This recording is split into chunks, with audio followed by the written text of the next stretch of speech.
Lord Eddard Stark stood by the massive bed that had become King Robert Baratheon's final resting place. The man who had once roared with laughter and charged into battle with a ferocious joy now lay pale and still, his skin clammy from the endless hours of slow, agonized dying. The bitter scent of the poppy-laced poultices lingered in the chamber, mingling with the metallic tang of old blood. Outside, a sullen evening light pressed against the high windows, casting the final moments in shadows that stretched and warped like specters eager to claim the newly fallen. Time seemed suspended in that instant.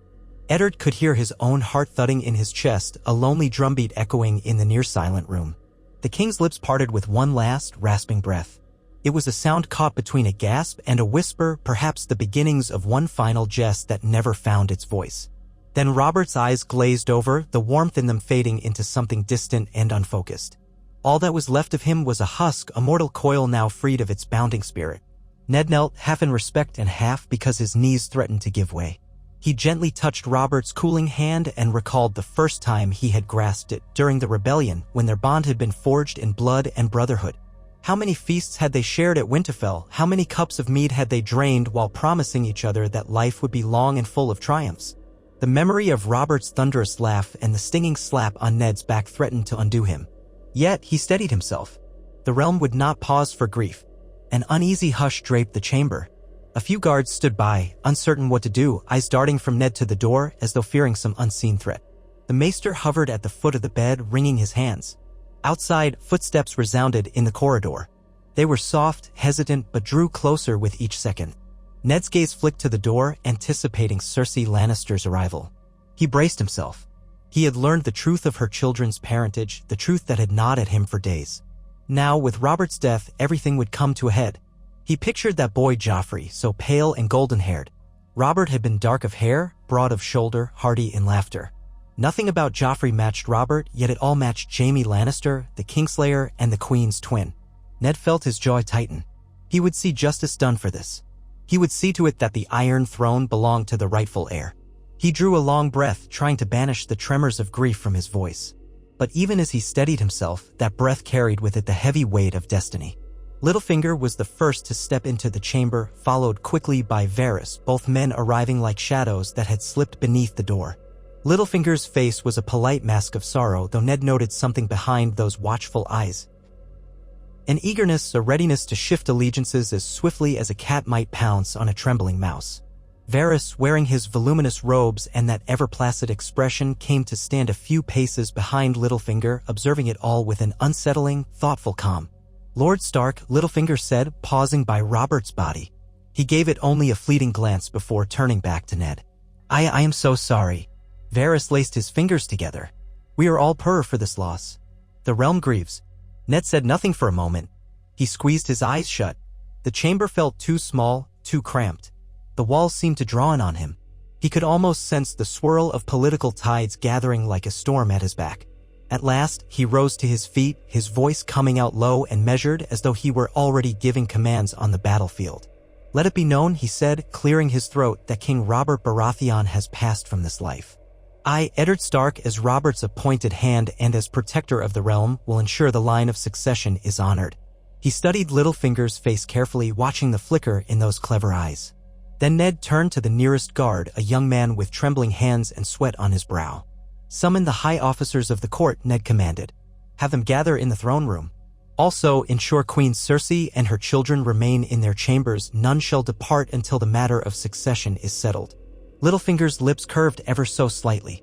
He glanced at Varys, who offered him a ghost of a smile in return. The spider and the mockingbird both had their webs of information, and both would move carefully now. "Are you certain, Lord Stark?" Littlefinger asked in a soft voice. "We wouldn't want to alarm the royal family. Perhaps we should wait until morning, allow them time to grieve." Ned's stare settled on Littlefinger.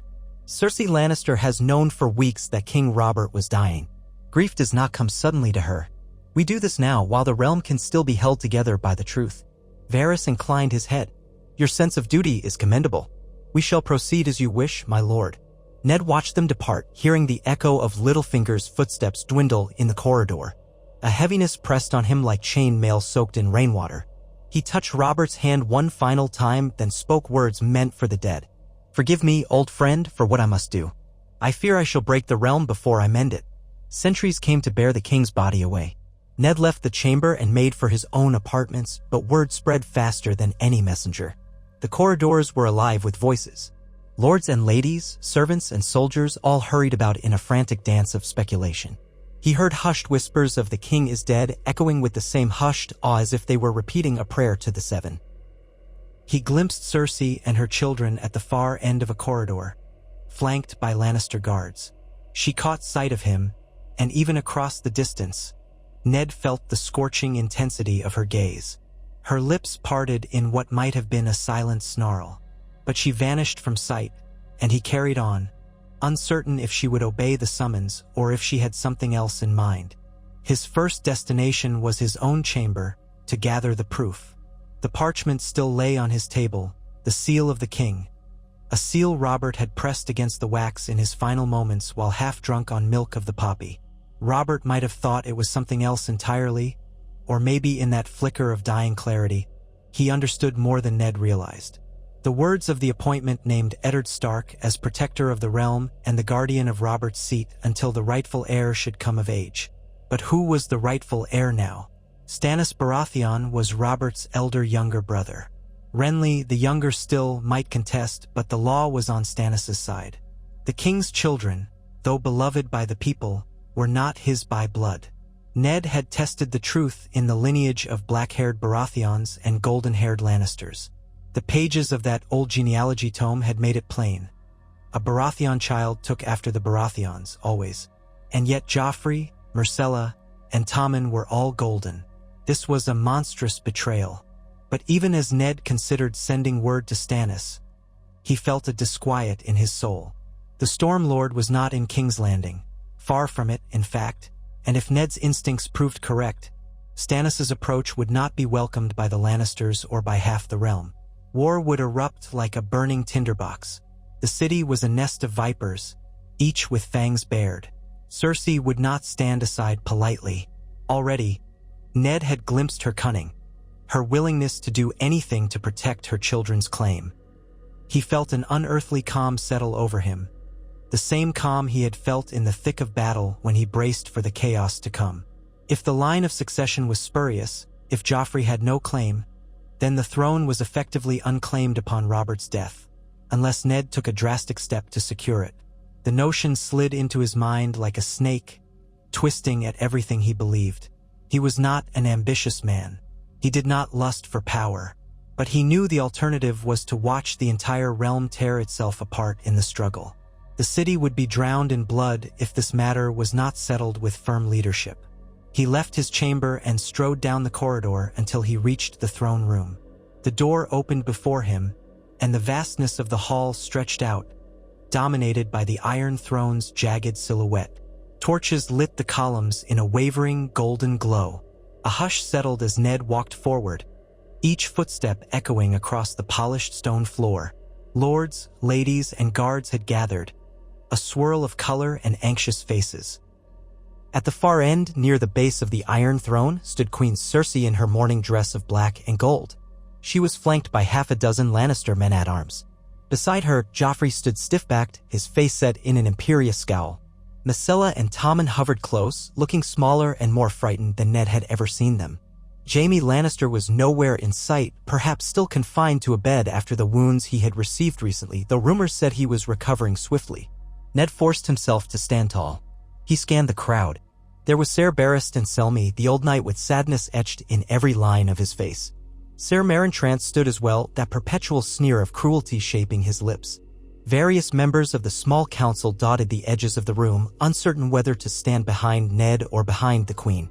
Littlefinger caught Ned's eye from across the room and gave him an encouraging tilt of the head. Varys lingered by a column, hands folded in front of him, expression unreadable. Grand Maester Pycelle hovered, glancing about as if confused by his own presence there. The tension was palpable, thick as a drawn bowstring. Ned held his right hand up for silence. "My lords and ladies," he began, his voice echoing. "We have lost our king. Tonight, we mourn Robert Baratheon, who died from grievous wounds. May the gods grant him rest." A moment of somber quiet passed, then Cersei spoke, her voice clear and commanding. "We do indeed mourn, Lord Stark, And the crown passes to my son, Joffrey Baratheon, rightful heir by all the laws of gods and men." She gave him a direct stare, eyes flashing. She wore her grief like a cloak, but if there were tears, they did not show. She stood proud as any lioness guarding her cub. Ned's palm tightened around the parchment in his hand. "Queen Cersei," he said, "it grieves me to bring such matters forth at this dark hour. Yet it must be done. King Robert named me protector of the realm to serve until his heir could ascend the throne." He held aloft the parchment, the king's seal glinting in the torchlight. Several voices murmured in approval. Many had known Ned as an honorable man and believed his words. Cersei's lips thinned. "My son is of age to rule. Your role as protector ends before it can begin." The tension escalated, a coiled serpent ready to strike. Ned inhaled and let the words come slowly, measured, leaving no room for ambiguity. "Joffrey Baratheon is not the son of King Robert. He is the product of incest between you and your brother Jaime Lannister." An outcry of gasps and shouts rippled through the hall. One of the Lannister guards reached for his sword, but Cersei halted him with a sharp gesture. Her face drained of color, but she remained fierce, like a cornered beast. Joffrey's eyes widened in alarm, shifting between fury and confusion. Myrcella and Tommen looked as though they might burst into tears at any moment, uncertain why this terrifying accusation had been made. "How dare you?" Cersei hissed. Her gaze swept the room, searching for sympathy, searching for any show of faith in her version of events. "Lord Stark, you speak treason." Ned gazed at the throng of assembled court. "I do not say this lightly. I have proof enough in the lines of blood stretching back generations, in the coloring of each Baratheon heir from times past. Dark of hair, dark of eyes. Yet Joffrey is fair, golden as a Lannister. It matches not a single Baratheon in memory. This is an abomination, a crime of incest for which the punishment is severe, not just by the laws of the realm, but by the laws of the faith." A hush followed, broken only by Joffrey's trembling voice. "These are lies." He seemed more frightened boy than arrogant prince at that moment. His hand gripped the pommel of a ceremonial sword at his belt. Cersei's cheeks flamed with wrath. "You will not take my son's birthright from him." She turned her gaze on the crowd, appealing to them.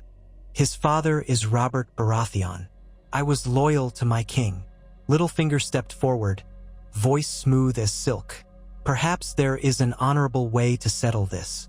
We could wait for the new season's council to investigate. Let it not be decided in the heat of sorrow." But there was no turning back now.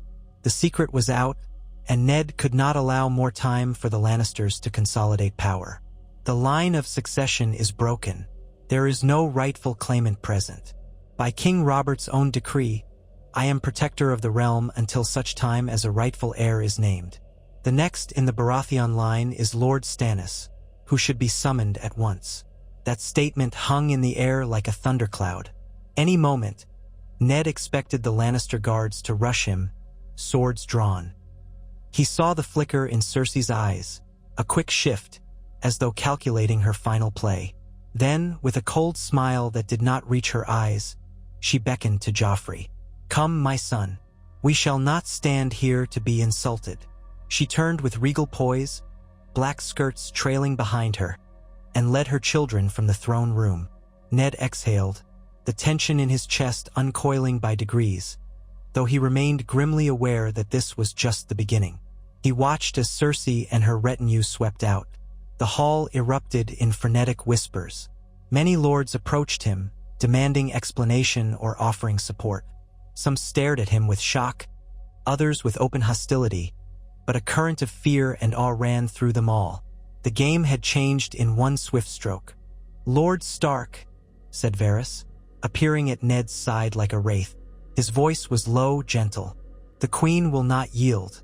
You must be careful. She will flee, or worse. She might strike in the dead of night." Ned nodded. "I expect no less. If she flees, that might be a kinder outcome than open war in the streets. We must ensure the city remains calm." Littlefinger sidled up, reasserting himself into the moment. "You have done what you believe is right, Ned, though perhaps there was a better way. Now we must deal with the consequences. If the queen flees, she'll likely head west toward Casterly Rock. She'll gather supporters, raise an army." Ned's mouth was a grim line. "I know. Summon the city watch.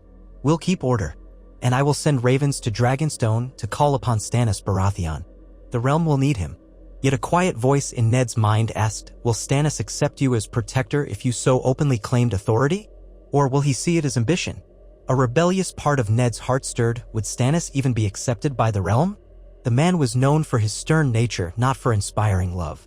Perhaps the people might look to Ned himself. But no, that was not his aim. Honor demanded he uphold the rightful line. He strode through the gathered courtiers. Some parted to make way for him, others remained, bombarding him with questions that he answered only with brief nods. His black wool cloak swirled around his boots as he exited the throne room, heading to the Tower of the Hand to begin the next steps. He would need to secure his position quickly. He must protect his daughters, Sansa and Arya, for the Lannisters would surely lash out. He remembered Sansa's starry-eyed admiration of Joffrey and felt a pang of sorrow for the heartbreak she would endure. But the hours wore on, and in the dead of night, a city watch captain arrived at Ned's door with breathless news. The Queen and her children had slipped away. There was no sign of them within the Red Keep. Under the cover of darkness and aided by loyal Lannister soldiers, they had left the city by the western gate, riding hard toward the gold of their banner. Ned listened, his hand clenched at his side. He suspected this would happen. He could scarcely imagine the tensions that would follow. In fleeing, Cersei had all but declared her defiance. Joffrey's claim would now be pressed from afar, and the Lannisters were wealthy, influential, and numerous. Lannister gold could buy men, entire word companies, the loyalty of other lords. Did they take Jaime Lannister with them? Ned asked quietly, recalling the Kingslayer's injuries. "No, my lord," said the captain. Jaime was last seen near the western stables. He was carried away on a litter, still recovering from his wounds. But yes, he went with them. The whole brood, so I hear. Ned nodded, feeling a fresh wave of tension. Jaime at Casterly Rock, healing and gathering an army, Cersei whispering poison into men's ears, and Joffrey's outraged fury fueling their cause. This would not be quick nor simple. In the morning, the city awoke to the thunderous news that Queen Cersei had fled.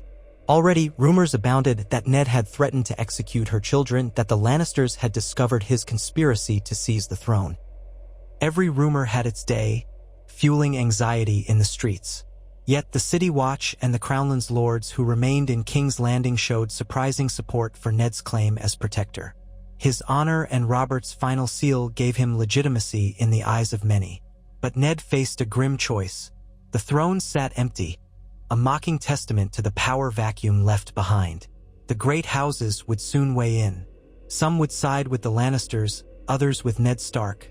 Still others would wait for Stannis or Renly to make their play. The realm stood on a knife's edge. Ned sensed that unless he acted decisively, chaos would ensue. His whole life, he had abhorred the notion of personal ambition, but now everything pointed to a single path. To keep the peace, to save the realm from a vicious civil war, someone must seize the Iron Throne, and that someone was the only man in King's Landing trusted by enough people to avoid immediate bloodshed. In the courtyard of the Red Keep, amid the morning bustle of soldiers, servants, and courtiers scurrying about, Ned found himself in a conversation with Ser Barristan Selmy. The old knight had sorrow in his eyes, but also a determined glint. "Lord Stark," Barristan said quietly, "the realm needs strong leadership now, if it is to avoid war. I served King Robert loyally, though I could not save him. Let me serve you. I believe you mean to safeguard the people." Ned took in a breath, wishing for half a moment that Robert still lived, that all was well and he was simply the Warden of the North. "I want no crown, Ser Barristan, but by naming Joffrey illegitimate, I have left the kingdom rudderless. I had hoped Stannis might come swiftly, but with Cersei gone, she and her father Tywin will not wait idly for us to gather our strength." Ser Barristan's voice was grave. "If we wait for Stannis, Lord Tywin's forces may march on King's Landing before that. Already, I hear talk of an army gathering. Many fear a siege." A flush of grim resolve climbed Ned's neck. "A siege in the city of the king. So this is what my honor has wrought." He thought of his daughters, the small folk, he thousands upon thousands who would suffer if war came here. Then he considered the letter from Stannis that might arrive weeks from now if the ravens even reached him in time. "Claim the throne," Ser Barristan said, though the suggestion seemed painful for the old knight. "It is the only way, at least for now. If you do not, the realm will splinter. No one else in King's Landing carries your honor or has the backing you have among the people." Ned closed his eyes for a moment. He remembered the words he had spoken to Robert after the rebellion, that he had never wanted power, never wanted the intrigues of court. Yet fate was a cruel jester. Duty demanded a path he had never wished to walk. But the alternative in his mind was to let the realm drown in the bloodshed that would surely follow competing claims. Stannis was too far away, and Renly's ambition was uncertain, perhaps not even legitimate by standard succession laws. But the memory of Robert's trust lingered. The realm needed unity. That morning, as the sun climbed higher and cast its golden rays upon the Red Keep, Ned Stark made the hardest decision of his life. Surrounded by his household guard, by Ser Barristan and other Kingsguard members who stood by him, though some had deserted, he climbed the steps to the Iron Throne. The great hall was once again packed with courtiers and knights, the hush of expectation thick as wool. He passed the enormous metal swords that jutted and twisted, hammered together in a mass of cruel iron. He looked upon that seat with misgiving. Then, with his jaw set and a deep, solemn breath in his lungs, he ascended to the seat of kings and settled himself upon it. The steel pricked at his legs, his back. It was an uncomfortable seat, more like a punishment than an honor. How many kings had these swords wounded? The Targaryens had designed it that way, so a ruler would never sit easily. He felt the cold metal pressing against him, the entire court's eyes upon him. A herald stepped forward and, with a clarion voice, proclaimed, "Behold, Eddard of House Stark, Lord of Winterfell, Warden of the North, Protector of the Realm by the decree of the late King Robert Baratheon. He ascends to sit the Iron Throne in the defense of the kingdom, to safeguard the people against the threat of war, until such time as the rightful heir be named." An uncertain ripple passed through the crowd. Some knelt, some hesitated. Ser Barristan gave a grave bow. Littlefinger watched from the periphery, smiling ever so slightly, as if this new arrangement was a puzzle piece falling into place. Varys gave a small tilt of his head. Many members of the City Watch stood at attention, fists to hearts. Ned could feel his heart pounding, yet he forced himself to speak clearly. "Lords and ladies, I sit here not out of desire, but out of duty. The Queen has fled, and with her, an illegitimate claim. The realm stands on the brink of chaos. It is my intent to keep the peace, to protect the innocent, and to uphold the laws of our land. Let ravens be sent to the lords of Westeros, informing them that I have taken the Iron Throne as regent in trust for a lawful claimant." He paused, scanning the sea of faces. "However, I call upon Lord Stannis Baratheon to come forward, as he is the rightful heir by blood. I will yield the throne to him when he arrives and demonstrates his legitimacy. Until then, by the will of King Robert, I shall rule in his stead for the good of the people." His voice resonated in the hall, and for a moment there was silence. Then, slowly, those who had knelt rose and repeated their vows of loyalty. Others left, uncertain, their expressions tight with worry. The realm had a new king, or regent, or caretaker, whatever name they might give him. It was a precarious position, one that might crumble at the first sign of a Lannister banner on the horizon. That same day, Ned ordered the city gates secured. He increased patrols of the City Watch, mindful of saboteurs who might try to open the gates from inside. He sent messages to the Vale, to Riverrun, to Highgarden, to Dorne, explaining his actions and seeking alliances. Some might respond with cynicism or suspicion, but Ned hoped that his reputation as an honorable man would stay blades from his throat, at least for a time. In the Tower of the Hand, he met with his daughters. Sansa's tear-streaked face broke his heart. "Father," she sobbed, "I heard it said you called Joffrey a bastard. Is that true?" Gently, Ned set a hand on her shoulder. "Sansa, I did what had to be done. Joffrey is not the man we thought he was." She shook her head, tears spilling. "But I loved him, Father. He was going to be my husband." Ned struggled to find the right words, but in the end, he simply held her and let her cry, hoping in time she would understand that cruel necessity had driven his actions. Arya stood in the corner, arms crossed, her face pale but composed. "Are we going to fight the Lannisters, Father?" she asked. Ned sighed. "There may be battles yet. I will try to avoid them if I can." He looked at them both. "I promise I will keep you safe." He intended to send them away from the capital, perhaps back to Winterfell. But the roads were not safe either, and with Cersei gone, traveling north might be equally perilous. So, for the moment, he kept them close, watched over by a strong guard. He prayed to the old gods that he had the wisdom to guide them through the storm about to break. Days turned into a tense week. Ravens flew in all directions. A return raven from Dragonstone came in the name of Stannis Baratheon, acknowledging the messages and stating that he would soon set sail for the capital. Ned felt a jolt of relief. If Stannis came peacefully, Ned could relinquish the throne and go home to Winterfell. That was all he wanted. Yet he knew that many lords found Stannis too cold, too severe, and might prefer to bend the knee to someone else. There was talk of Renly Baratheon in the south raising banners. Tywin Lannister loomed in the west, certainly outraged by Ned's revelations. If Tywin marched with all his might, King's Landing might be turned into a battlefield before Stannis even arrived.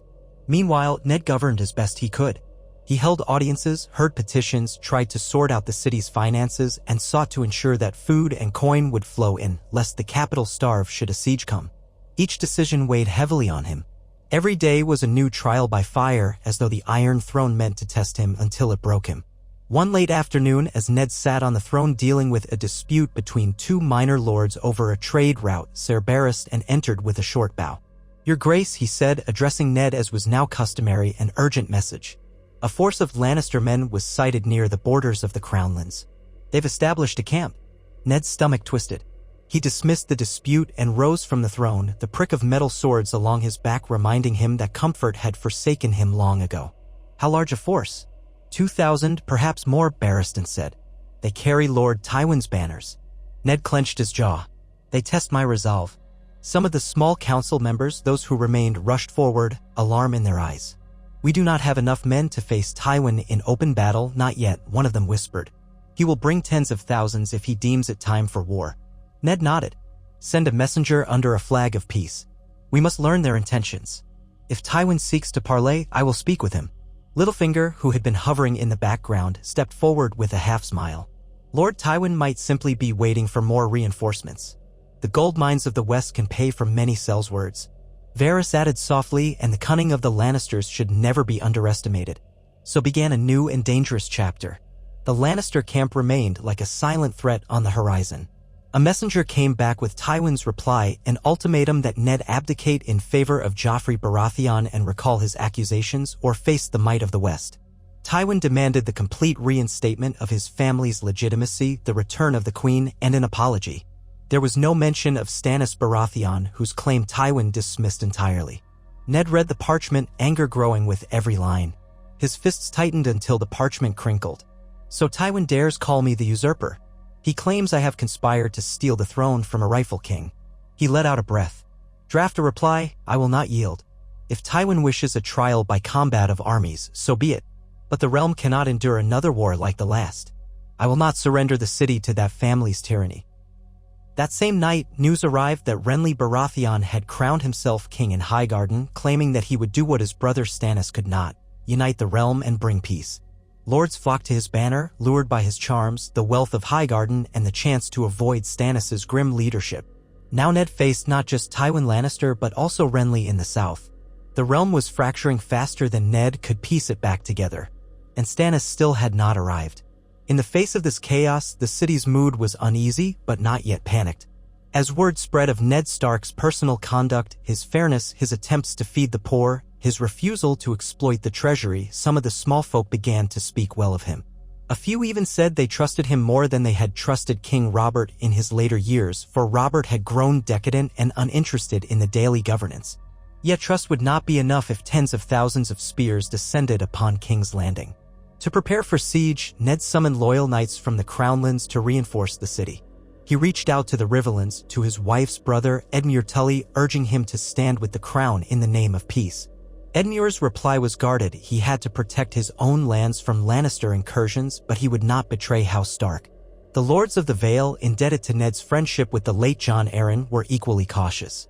Some were reluctant to march so far from their mountains, especially with the threat of the mountain clans. Days bled into weeks. Every morning brought new tidings. Renly was on the move, forging alliances with House Tyrell and other powerful families, while Tywin massed an even larger force in the west. Scouts reported that Jaime Lannister had recovered enough to ride at the head of a portion of the army, though Cersei's whereabouts were unknown. Some whispered she had traveled across the sea to negotiate for Sel's words, but no one knew for sure. At last, Stannis Baratheon's ships were sighted off the coast. A small fleet sailed into Blackwater Bay, its banners bearing the fiery heart of Stannis. He disembarked with a disciplined contingent of men, dour-faced soldiers who had fought pirates and lords alike in defense of Dragonstone.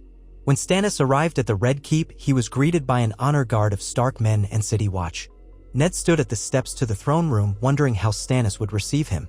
They had never been close. Stannis Baratheon approached with measured steps. His hairline had receded further since Ned last saw him, his face stern as ever, like a sculpture carved from granite. A red priestess stood at his side, a woman with red hair and red robes whose presence was unsettling and new. She carried herself with a serene confidence, eyes reflecting some unknown fire. Ned offered Stannis a respectful bow. "Lord Stannis, welcome to King's Landing." Stannis surveyed the courtyard. The banner of the dire wolf hung next to the Baratheon stag on the ramparts. He gave a curt nod, then locked gazes with Ned. "Lord Stark, the messages spoke of an empty throne awaiting a rightful heir. Is that so?" "I sit in Robert's seat as protector, no more," Ned said firmly. "With you here, all the realm wonders whether you will stake your claim as king." Stannis's expression did not waver. "Robert is dead. He left no trueborn heir. By rights, the throne passes to me." Ned inclined his head. "I have held it for you. The question is whether the realm will accept you, whether we can avoid civil war by uniting behind your banner." Stannis's gaze flicked to the Red Priestess. She offered a small, cryptic smile, then turned her eyes upon Ned. "You have done the Lord of Light's bidding, knowingly or not, by casting down false idols. Now the true king stands ready to claim what is his." Ned felt a prickle of unease at her fervor. But he addressed Stannis. "We face threats from the west and the south. Tywin Lannister demands we restore Joffrey. Renly Baratheon has declared himself king as well." At the mention of his brother, a muscle in Stannis's jaw twitched. Renly has always been a rash child, enamored of the praise and flattery of others. He has no claim. I will not stand aside while my younger brother tries to usurp me. Ned could sense the simmering resentment in Stannis, the tension in those dark blue eyes. He recalled that Robert had always overshadowed Stannis, that Renly had always been the charming one. Stannis had been left with Storm's End when Robert took the throne, a duty-laden domain that offered little in the way of adoration. Now all the bitterness threatened to set the realm ablaze if Renly refused to bend the knee. Ned escorted Stannis into the throne room where they stood side by side, facing the Iron Throne. One of Ned's knights read out a formal declaration, "Be it known that Eddard Stark, protector of the realm, relinquishes the seat of the king to Lord Stannis Baratheon, rightful heir, by the laws of succession and by the dissolution of the false claim from Queen Cersei Lannister's children. Let any man who denies this step forward." The hall was tense. At length, Ned turned to Stannis and gestured to the throne. "Will you take your place as king?" Stannis ascended the steps, eyes fixed on the cold iron mass. He settled onto it with a barely concealed discomfort, though whether it was the physical pricking of the swords or the emotional weight, Ned could not say. Silence reigned. Then, slowly, those present knelt. Ned was the first to bend his knee, though he did it with a heavy heart, praying the man on that seat would prove better for the realm than the chaos swirling around them. Stannis cleared his throat, his voice echoing with a measured sternness. "Rise, all of you. I am Stannis of the House Baratheon, first of my name, rightful king of the Undulls and the First Men, Lord of the Seven Kingdoms. From this day forth, I claim my crown and promise to uphold justice, law, and the safety of my people." He paused, his eyes drifting to Ned. "Lord Stark, you have served dutifully as protector. You shall remain my hand, if you will accept the post. Serve me as you served Robert, with honor and loyalty." Ned stood slowly, heart pounding in relief and uncertainty both. "I will serve your grace, if that is your wish." Stannis offered a single nod. "Then kneel once more, as my hand of the king." Ned complied, and Stannis lightly touched his shoulder, performing the small ceremony as watchers looked on. It was done. Ned Stark was hand of the king to Stannis, who now claimed the throne. Yet outside the castle walls, the question remained. Would the realm accept Stannis' kingship, or would it fracture further? News spread swiftly of Stannis' coronation in the capital. Some lords declared for him at once. Men who prized the law of succession and recognized Cersei's children as bastards. Others balked, uncertain if they preferred Renly's easier manner and deeper alliances. Tywin Lannister, upon hearing it, flew into a rage, so rumor said. The lines were drawn, the banners raised. Sitting in a quiet solar with Stannis, Ned laid out the situation. "We must handle Renly carefully, your grace. His alliance with the Tyrells makes him formidable. A large portion of the Reach stands behind him, and the Reach is the most fertile region in the realm. They can field armies, they can starve us out if they choose." Stannis' mouth hardened. "Renly has no right He is my brother, but he is a usurper all the same. I will give him one chance to yield and recognize my crown." Ned nodded, though he feared what would happen when proud Renly received such a demand. "And the Lannisters?" "Tywin stands in the west with a formidable host.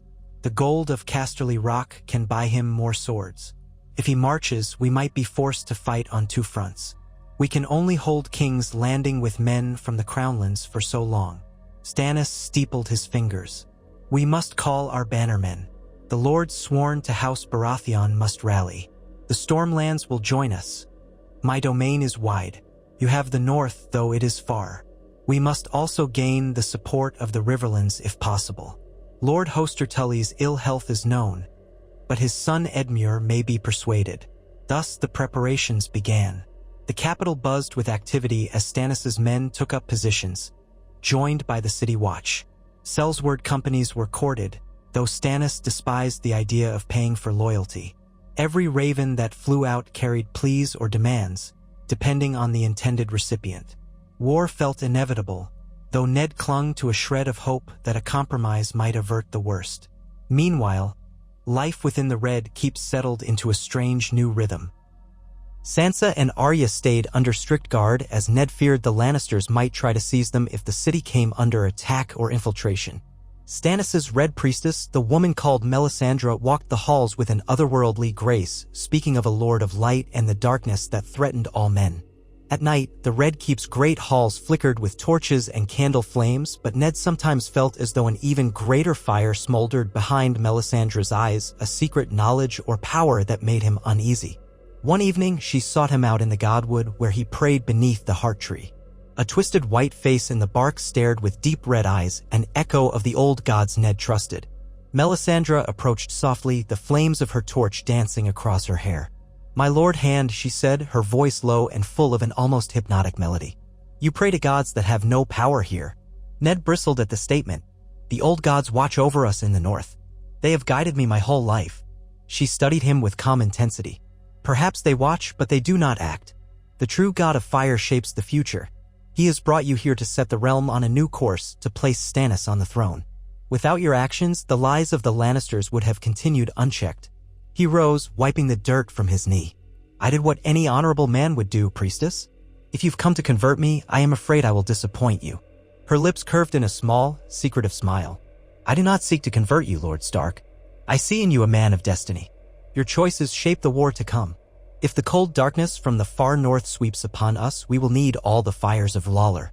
Her eyes flicked to the weirwood's carved face, then back to Ned. "Be wary of the shadows, for they can take any form."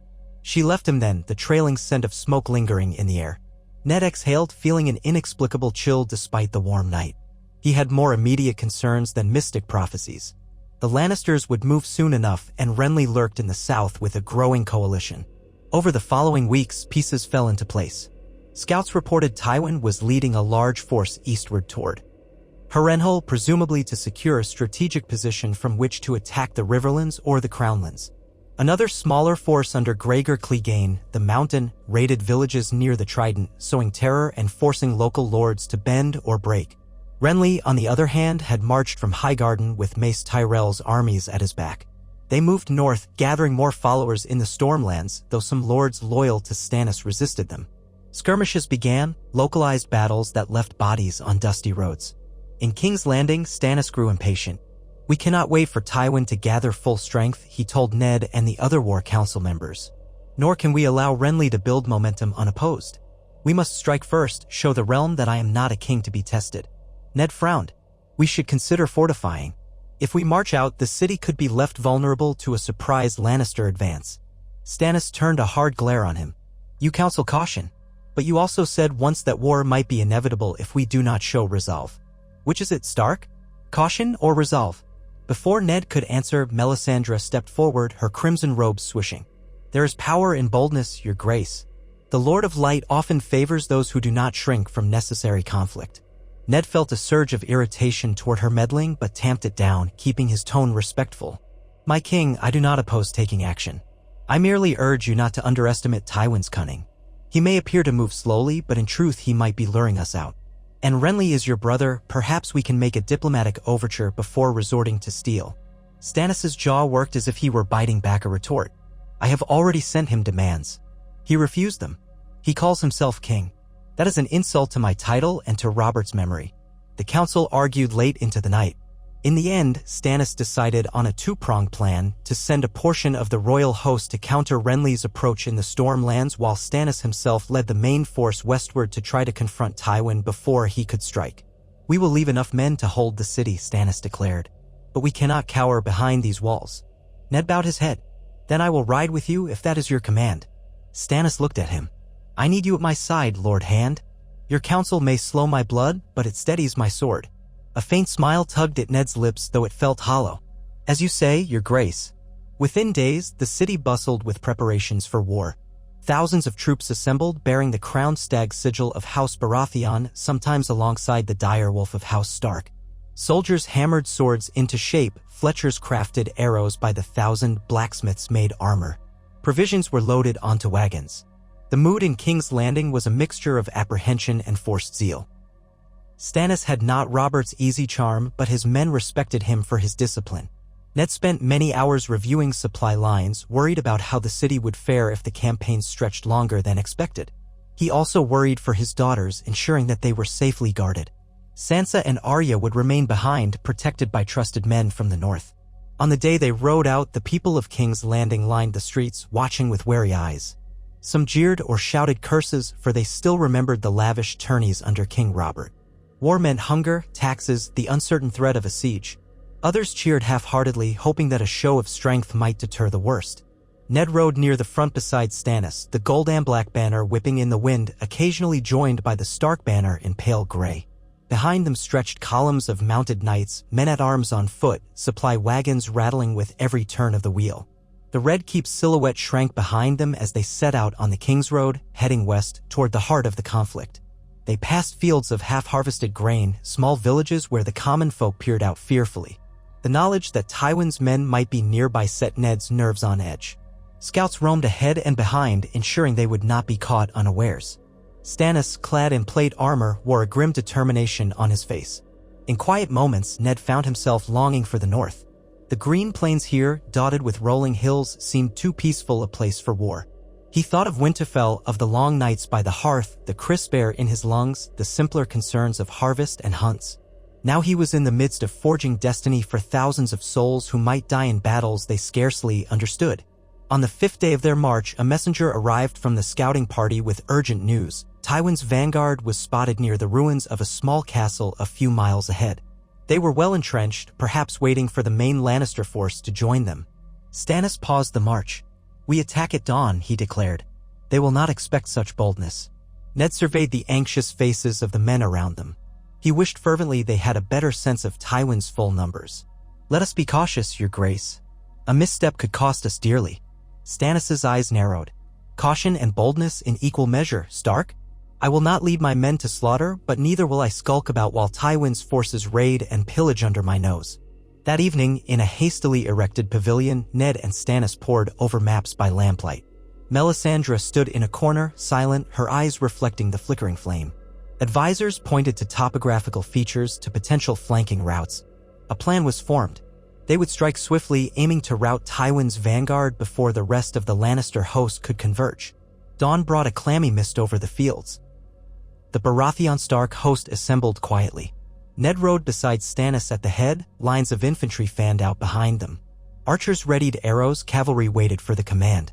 Ned's heart thumped with grim resolve. He had led men in battle before, but never on this scale, and never so close to what might be a massive conflict. If the gods were kind, this would end swiftly. But he held no illusions that gods took sides in mortal wars. As the sun's pale rays broke through the mist, horns sounded across the field. The Baratheon banners advanced, men shouting oaths of loyalty to their king. The cavalry thundered forth in a wedge formation. Ned gripped his reins, scanning for the distinctive red and gold banners of Lannister. Then he saw them arrayed on a low ridge, spears bristling in the early light. The first clash came with a roar of metal on metal. Horses screamed, men shouted, the ring of steel echoing in the air. Stannis drew his sword and led a charge into the heart of the Lannister line, driving them back with the force of disciplined knights behind him.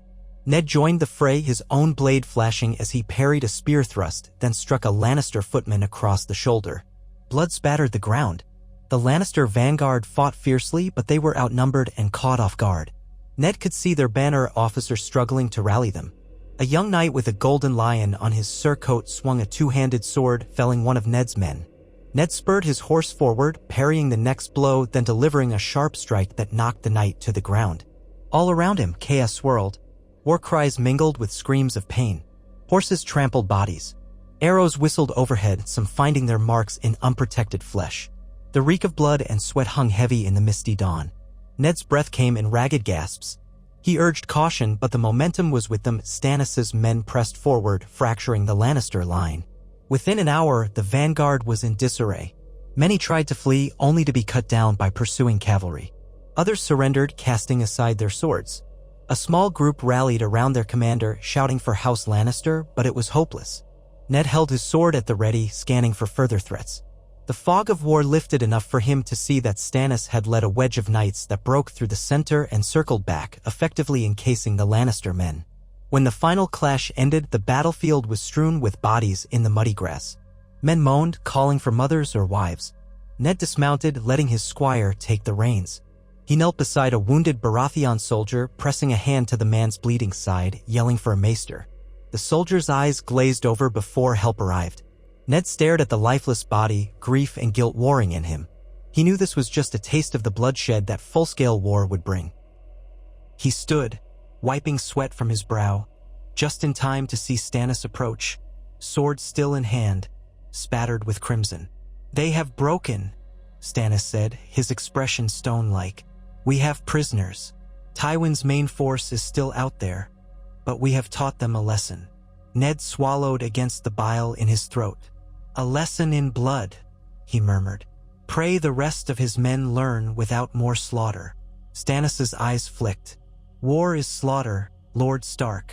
There is no gentler path. We must press on or risk giving Tywin time to regroup." And so it went. In that moment, standing amid the bodies of men who had fought and died for their lords, Ned felt the weight of the crown on Stannis' brow and the responsibility on his own shoulders as hand.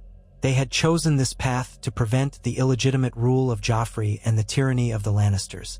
Yet the cost was high. By midday, the battlefield was cleared as best as could be. The dead were counted. The wounded received what care was possible. Some Lannister prisoners were questioned. Most did not know where Tywin's main host lay, only that it was on the march. Rumors circulated that Jaime Lannister himself might be leading another part of the army. No one knew for certain. Stannis ordered the column to push forward, leaving a small detachment to handle burying the dead and tending the wounded. The king was clearly eager to press whatever advantage they had. Ned admired his resolve, yet he worried they might be walking into a trap. That evening, a chill wind swept across the camp.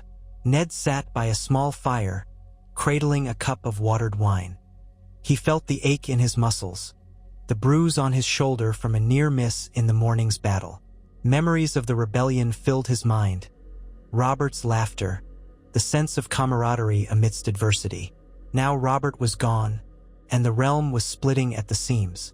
In the distance, he could see Stannis' tent, where Melisandre's silhouette passed in front of the lamplight. The priestess was likely advising the king, perhaps urging him on to more aggression. Ned wondered if there was a future where the realm found peace, or if this was the start of a war that would swallow them all. He prayed to the old gods that he had done the right thing in revealing the truth of Joffrey's birth, in claiming the throne temporarily, in turning it over to Stannis. Even if it was right, the path ahead was a dark one.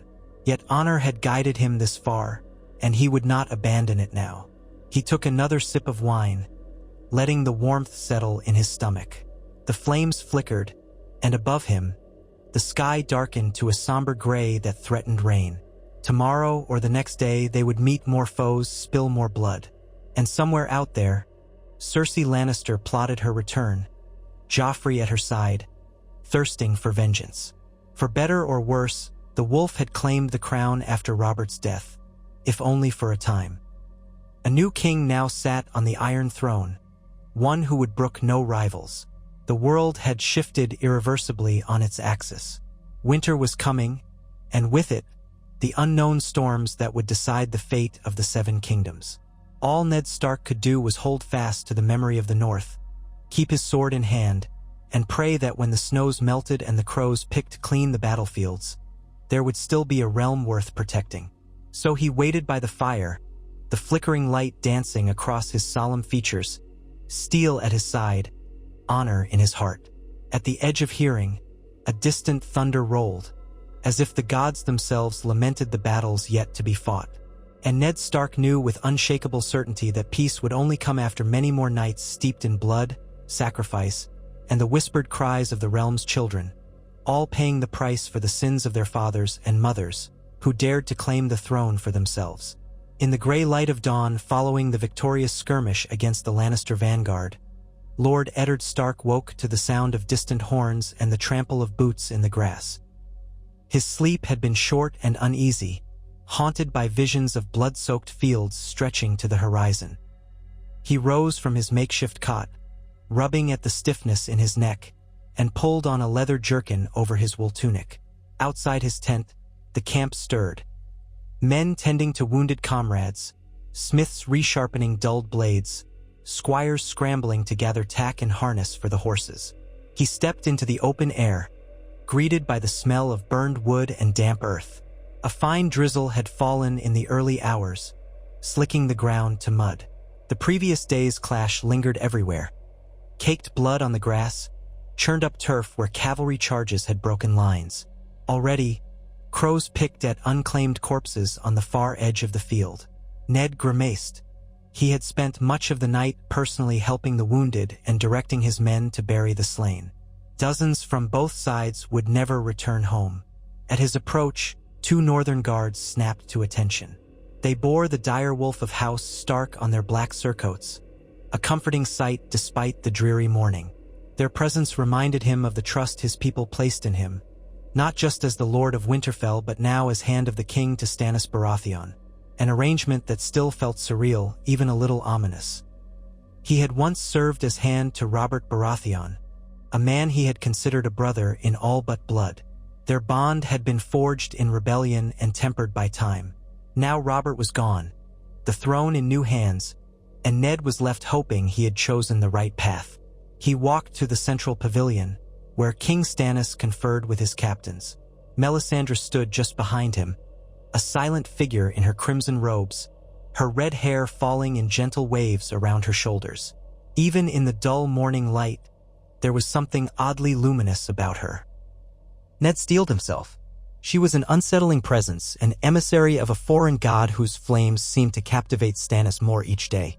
Yet, he could not deny that she had done nothing overtly harmful, at least not yet. Still, the memory of her cryptic remarks in the God Would back at King's Landing stayed with him, a warning to watch the shadows. As Ned approached, the sentries around the pavilion parted. Stannis turned from his gathered officers. The king's face was stony, unreadable, though there was a certain vigor in his eyes this morning. "Lord Hand," Stannis said by way of greeting. "You are well, I trust?" "As well as can be, your grace," Ned replied, giving a curt bow. His joints ached and his mind felt heavy with the burdens of command. "How fares the army?" Stannis glanced at one of the captains, who answered in a gruff, respectful tone. "Our men are in decent spirits considering the toll. About 50 lost and twice as many wounded. Most can still march.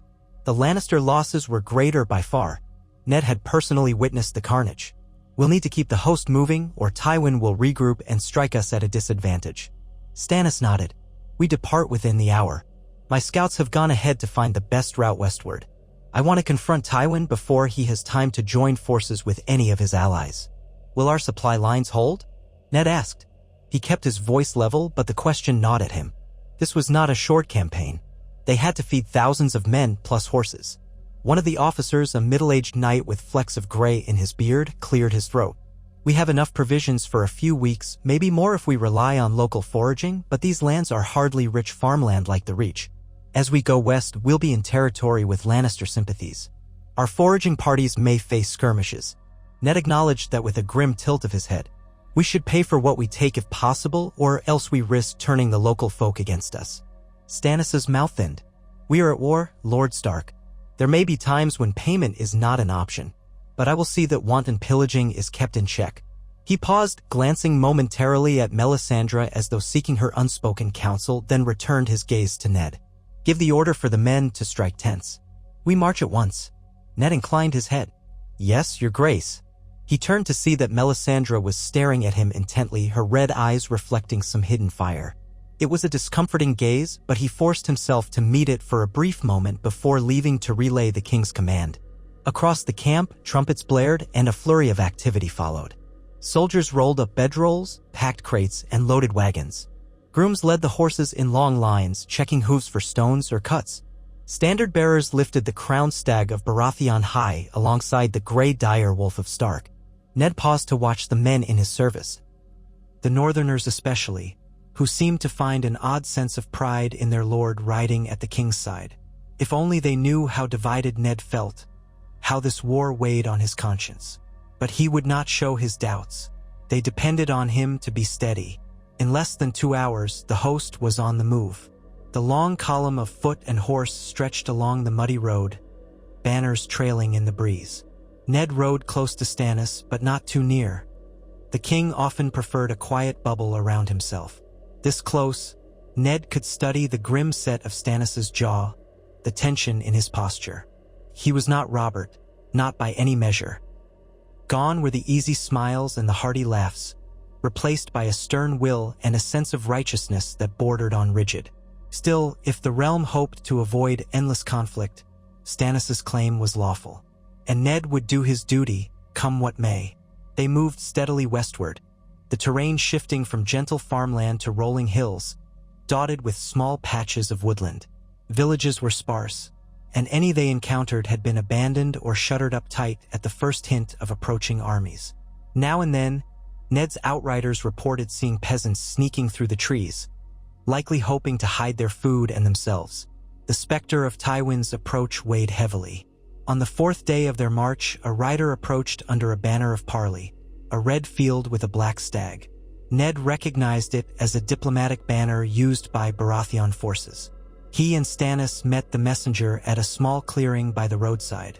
The man dismounted, looking haggard and mud-splattered, his eyes wide with urgency. "My king," he said, bowing low to Stannis before turning a respectful nod to Ned. "I come from the Stormlands. We have tidings from Renly's camp." Ned tensed. Renly Baratheon had declared himself king in Highgarden, forging alliances with the mighty House Tyrell. Stannis's open disdain for his younger brother was no secret. Stannis's expression barely flickered. "Speak." The messenger cleared his throat. "Renly has grown bolder. He calls for you to abdicate your claim and yield the Iron Throne to him. He promises a pardon for all who bend the knee." The messenger hesitated, eyeing Stannis's reaction. "Word says Renly's host has swelled to nearly 80,000 with Tyrell banners, Florent, Tarly, and others." Ned felt a cold knot in his stomach. 80,000 was a staggering number, possibly an exaggeration, but House Tyrell was indeed vast in power. This war threatened to shatter the realm. "That is near twice our numbers," Ned said quietly. Stannis's jaw tightened as if he'd bite through steel. "Renly has no lawful claim," he said through clenched teeth. "If the lords of the Reach support him, they betray the rightful king." His gaze flicked to Ned, then back to the messenger. "Return to my brother with this. If he wishes peace, let him lay down his crown and swear fealty. Otherwise, I will meet him on the battlefield." The messenger bowed again. "I fear he'll not yield so easily, my king." "Then let him choke on his delusions," Stannis snapped. "Be gone." The messenger scurried away, mounting his weary horse and galloping south. Ned watched the man depart and mulled the implications. Renly was charming, beloved by many. Stannis was respected or feared, but rarely loved. In a realm torn by uncertain loyalties, love often swayed men more than law did. They resumed the march, pressing onward until late. That evening, rain clouds rolled overhead and a steady downpour drenched the camp. Men huddled in tents, trying to keep gear dry. Fire sputtered and the muddy ground threatened to suck the boots off their feet.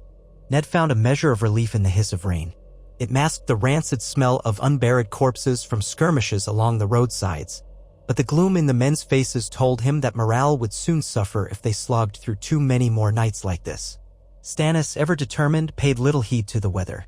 He convened a small council in his pavilion with Ned and a handful of trusted officers. They gathered around a makeshift table, lanterns swinging in the wind, casting rippling shadows on the canvas walls. "We cannot march indefinitely," said a knight whose tabard bore the sigil of House Penrose. "If Tywin is waiting in the west, we risk an ambush in unfamiliar terrain." Stannis folded his arms. "Tywin is out there, yes, but we cannot simply halt and wait for him to come to us. Every day we linger, Renly grows stronger in the south." He fixed his stern gaze on Ned. "What say you, Lord Hand?" Ned rubbed his temples. "We should learn Tywin's exact whereabouts. If we can catch a portion of his army alone, as we did with his vanguard, we might force an advantageous fight. Otherwise, we'd be mad to charge blindly." One of Stannis's captains nodded. "Our scouts have gone west, but the roads are thick with Lannister outriders. We've lost 2 scout parties already, no word of them returning." Stannis scowled. "They will return or they will die in service. The question is, do we push forward or hold this ground until we know more?" Melisandre, who had been silent by the lantern light, spoke in a low, resonant tone. "There is danger, your grace, but also opportunity. The flames show me a crossing of paths. If you are swift, you may strike a blow that will echo through the 7 kingdoms." Her strange, red eyes flicked toward Ned, then back to Stannis. "Trust in the fires of the Lord of Light." Some of the assembled knights glanced at her uneasily. Ned kept his face neutral. He remembered the old gods beneath the weirwoods, the quiet watchfulness that had always soothed him in Winterfell's godwood. This talk of flames and visions set him on edge, but Stannis listened intently as if searching for truth in her words. "It is settled then," Stannis said after a tense pause. "We will continue west, but with caution. I want outriders doubled. If Tywin is near, we will find him. If not, we push deeper until we force a confrontation on our terms." Ned agreed, albeit reluctantly. He knew that with each league they traveled, they ventured further from King's Landing. If something dire happened in the capital, if the Lannisters swept in from another direction, or if Renly decided to seize the city, then all their efforts might prove worthless. Yet Stannis was king now, commanding loyalty from the men, and Ned's vow was to serve. In the days that followed, the weather eased, giving way to mild sunshine. The land, however, showed subtle signs of conflict: burned farmsteads on distant hills, fields trampled by cavalry. Now and then they happened upon bodies of peasants who had crossed the wrong band of soldiers. The sight hollowed Ned's stomach. War was never clean, even with an honorable commander. The roads were rife with brigands too, men who used the chaos to pillage. As they pressed further west, the column encountered pockets of Lannister men. Sometimes the enemy fled rather than engage the larger Baratheon Stark force. On other occasions, short, brutal skirmishes erupted when the Lannisters tried to ambush wagons. Each time, Ned saw more men fall, more blood spilled onto the dusty roads. Each time, Stannis's face grew grimmer. Yet the king never wavered from his course. One evening, they camped near a small river with shallow banks. The air was fragrant with the smell of grass and flowing water. Ned walked alone for a while, trying to clear his head. An owl hooted among the poplars. He paused by the slow-moving current, letting the hush of twilight soothe him. Then soft footsteps announced Melisandre's approach. He straightened, not entirely surprised by her appearance. She seemed to move like a shadow of fire, always where one least expected her. He bowed his head politely, though he did not hide the wariness in his voice. "My lady." She dipped her head in acknowledgement. "Lord Stark." The river caught glints of moonlight shimmering in the near dark. They stood in uneasy silence for a moment.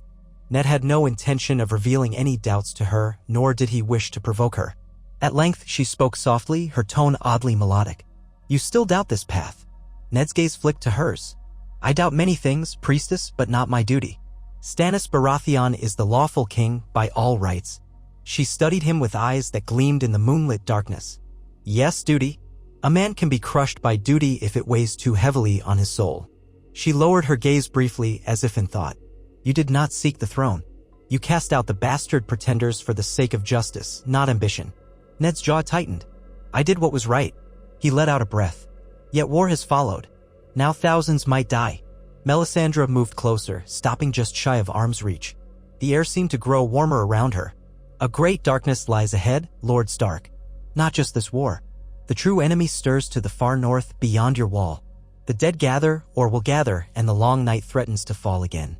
This realm squabbles over crowns, and each drop of blood shed in these petty battles leaves us weaker." Ned felt a chill that had nothing to do with the air. "I have heard such tales. White Walkers' ancient evils. We Starks do not take them lightly, though many in the south consider them mere legends." Her lips curved in a cryptic smile. "It is no mere legend. My flames reveal glimpses of that icy threat. The Lord of Light seeks champions to stand against it. King Stannis is chosen. You, Lord Stark, have a role as well. He shifted, disquieted by her conviction. I am just a man, priestess. I do what I must for my family and for the realm.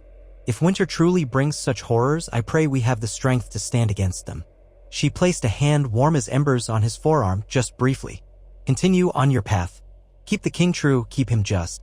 The battles of men will come and go, but the great war approaches from the north, and for that we will need unity. He thought of the wall, of the cold winds that swept the empty plains, of the old stories told around Winterfell's hearth. Then let us hope this war ends quickly so we can face the greater threat. Melisandre withdrew her hand. Yes, though quick endings are rarely the way of men who chase crowns. With that, she turned and walked back toward the lights of the camp, leaving Ned alone by the river, his mind churning with thoughts of White Walkers and the swirl of politics that threatened to drown them all. The next morning brought fresh tidings. Scouts returned with urgent news of a large Lannister force gathering a half-day's ride to the west. Tywin, it seemed, had finally decided to form his lines rather than remain hidden. Stannis convened his captains, and soon horns were sounding across the camp. Armor was donned, swords belted on, horses saddled. The tension was palpable. This might be their true reckoning. They advanced cautiously, Ned riding beside Stannis, the king's banner flapping overhead. The terrain grew steeper, with hills that curved like rolling waves. As the sun climbed, they saw dust clouds in the distance, marching columns. The gold and crimson lion of House Lannister flickered on banners that bristled over the distant ridge. Tywin's men were forming a battle line across a broad valley. It was an old trick of Tywin's to choose ground carefully, forcing the enemy to approach him at a disadvantage. From a vantage point on a rise, Ned squinted. He could make out the glint of steel helmets, the bustle of men behind the Lannister lines. He's drawn up on that ridge. He'll want us to climb and charge into his position. It was not a welcoming prospect. Charging uphill into pikes and archers could be costly. Stannis's mouth twisted. If we pull back, he'll think us cowards. Worse, he might circle and cut off our retreat. We have to face him. Ser Davos Seaworth, standing nearby, once a smuggler turned loyal knight to Stannis, spoke quietly. Your Grace, we could try to flank him by following the river course. It might cost us time, but it's safer than charging frontally. Tywin is cunning. He wouldn't choose that ridge unless he had reason. Ned regarded Davos with respect. The man was known for his honesty and good sense. A flank march could work if we keep the bulk of our host together. We'd need to disguise our movement, perhaps feigning a frontal attack so Tywin doesn't shift his lines. Stannis drummed his gauntlet fingers on the pommel of his sword. So be it. We'll maneuver. I'll not hurl good men to their deaths needlessly. He gestured to his captains. Arrange it. We'll send a small force to the edge of the valley to skirmish. Keep Tywin's attention. The main column will move along the riverbank to approach his flank. At once, horns sounded the new orders. Companies of footmen assembled for the diversion, led by a knight known for boldness, while the rest of the army prepared to swing south. Ned and Stannis positioned themselves with the main body 20,000 strong. It was a slow process, picking their way along the river's edge, hidden somewhat by the curve of the land. Still, the metallic clang of armor and the tramp of thousands of boots were hardly subtle. Tywin's scouts would surely notice. As they advanced, the day waxed hot, the sun burning away any trace of morning cool. Men sweated beneath their mail. More than a few worried glances were cast at the ridge line. Ned felt the old edge of battle tension creeping into his bones. The sense that at any moment, the horns might call for a charge, the clash would begin, and life or death would be decided in the space of a heartbeat. They made it a mile and a half before Tywin's outriders appeared, streaming across the hills in formation. A force of cavalry and mounted crossbowmen galloped in arcs, firing bolts into the flanks of the marching men. Stannis's outriders tried to counter, but it was chaos in the brush. Soon, the flow of men bogged down. Shouts and cries mingled with the ring of steel. Ned spurred his horse forward, doing his best to keep a cohesive line. Shield up, he shouted to footmen as Lannister crossbow bolts whistled overhead. Several thudded into shields, others found flesh. A man next to Ned toppled with a pained scream, a bolt in his neck. Stannis rode up, face grim beneath his visor. "Press on. We can't let them stall us out here. We must form a line to keep moving, or Tywin will pick us apart from range." Ned grimaced and raised his sword, rallying men around him. "Forward," he bellowed. "Hold tight and move." Step by step they advanced, archers among them loosing arrows in reply. The Lannister riders wheeled away, firing on the move. The snarl of combat spread as more foes converged, presumably hammered into place by Tywin's discipline. It took all of Ned's will to keep from letting frustration overtake him. Tywin was forcing them into a piecemeal skirmish rather than allowing a clean flank march. Little by little, the Baratheon Stark column trudged forward, eventually emerging from the brush into a broader slope leading up to the Lannister lines. The ruse of a hidden movement had been compromised, but they were too far in to turn back. Stannis shouted for horns to form a wedge. Men rushed to obey, dragging battered banners into place, standard bearers lifting them high. Bit by bit, a cohesive front formed, bristling with spears and pikes, archers behind them, cavalry on either side. Then they advanced up the slope. The clangor was deafening, the rattle of armor, the thump of boots, the crack of shields. As they crested a knoll, Ned saw the Lannister host waiting, a disciplined line with heavy infantry in the center, cavalry massing on the flanks. Tywin Lannister himself sat astride a warhorse near the center, clad in gilded plate, his pale green eyes scanning the battlefield like a hawk. Ned's stomach tightened. This was it, the first major pitched battle between Stannis and Tywin, and the outcome could shape the war. Stannis wasted no time. He spurred his horse forward with a roar that carried down the line. "For King Stannis! Charge!" A thunderous roar rose from the Baratheon ranks. Spearmen rushed up the slope, cavalry pounded ahead, hoofbeats echoing. Ned followed, sword at the ready. Adrenaline surged through his veins. Memories of the trident flashed unbidden through his mind, Robert's warhammer crashing into the ranks of Targaryen loyalists, the swirl of blood and the flash of steel. Now Robert was gone, and Ned was older, more cautious, but war had found him once again. The armies collided in a terrible impact of metal and flesh. Horses screamed, men shouted, the ring of swords on shields reverberated. Lannister knights, shining in gold-trimmed armor, slammed into Baratheon cavalry. Lances splintered, riders were thrown. Infantry lines smashed together, pikes against swords, men grappling in the mud and gore. Arrows rained overhead, sometimes striking friend and foe alike in the chaos. Ned found himself in the thick of it, parrying a Lannister swordsman's heavy swing. He repaid it with a swift counterstrike, biting into the man's shoulder. Blood spurted. Another Lannister footman lunged, but Ned blocked the spear with his shield, then bashed the man's face. The tumult was dizzying. He heard Stannis' war cry somewhere to his left, saw the flash of the king's sword. Around them, Baratheon troops pressed in, trying to drive a wedge into the Lannister ranks. For a while, it seemed they had momentum. The Lannisters gave ground under the onslaught. But Tywin had reserves. Horns blared and fresh lines of Lannister troops surged forward, stabilizing their front. Baratheon men found themselves grappling with new waves of spears and swords. The slope became a quagmire of churned earth and bodies. Ned's arms ached from constant combat, but he forced himself onward, mindful of men depending on him for leadership. At one point, he glimpsed Tywin Lannister in the distance, flanked by knights, controlling the flow with disciplined commands. Ned cursed under his breath. If they could just break the Lannister center and force Tywin to retreat, they might win a decisive victory. He hacked through another spear wielder, taking a blow to his shoulder that rattled his teeth, though his armor held. Blood trickled down his forearm and the tang of iron filled his mouth. Trumpets sounded from Stannis' flank. Ned risked a quick glance and saw a cavalry unit in Baratheon colors cutting behind the Lannister line, trying to encircle them. If successful, they might trap Tywin's host. But as that cavalry advanced, a wall of Lannister pikemen stepped forth, bracing for the charge, and crossbowmen loosed bolts that felled horse after horse. Baratheon riders tumbled, screaming. The circle was not formed. Tywin's lines held. Time blurred. The sun climbed high, scorching down on them. Men dropped from heat, exhaustion, or mortal wounds. The hillside turned slick with blood. Every step felt like fighting through quicksand. Ned's breath rasped in his throat, sweat stinging his eyes.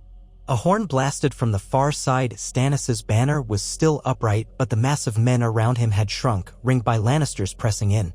Rallying what men he could, Ned forced a path through the chaos, hacking aside anyone who barred his way. At times, he stumbled over corpses, the screams of the dying filling his ears.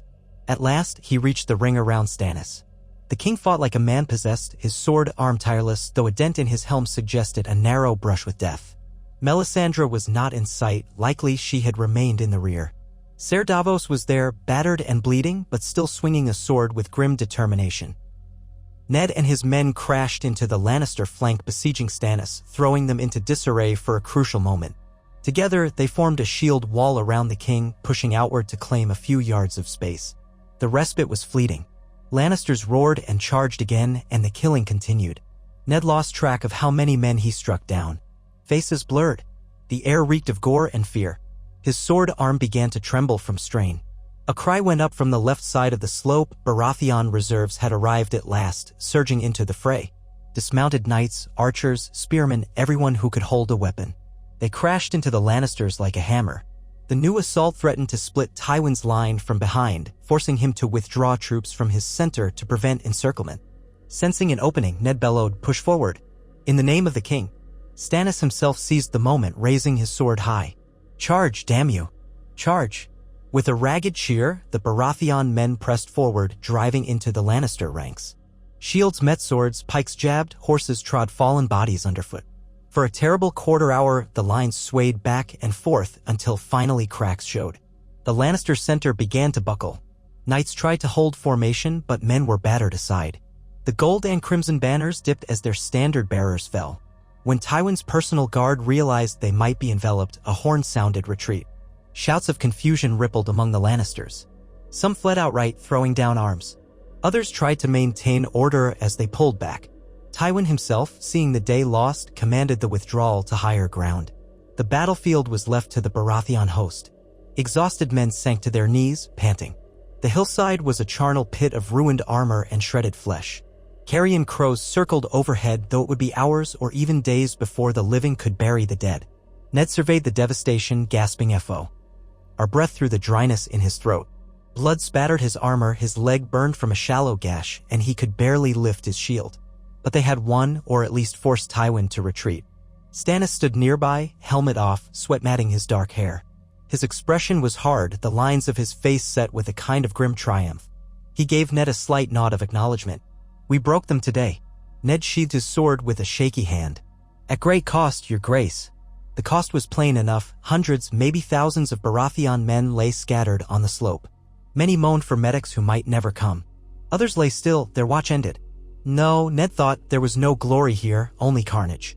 By nightfall, they had secured the field. Tywin's forces had withdrawn west in disarray, likely regrouping behind more favorable lines. Stannis ordered the camp to be set up near the battlefield so they might gather the wounded. While the men worked, Ned found a moment to sit on a low rock, cradling his bandaged leg and reflect on the day's horrors. Ser Davos approached, splint on his left forearm. "We did it, Lord Stark. We forced Lord Tywin to retreat." Ned nodded, exhaustion weighing on him. "We did. But at what price? How many families will mourn tonight?" Davos's weathered face creased. "Too many."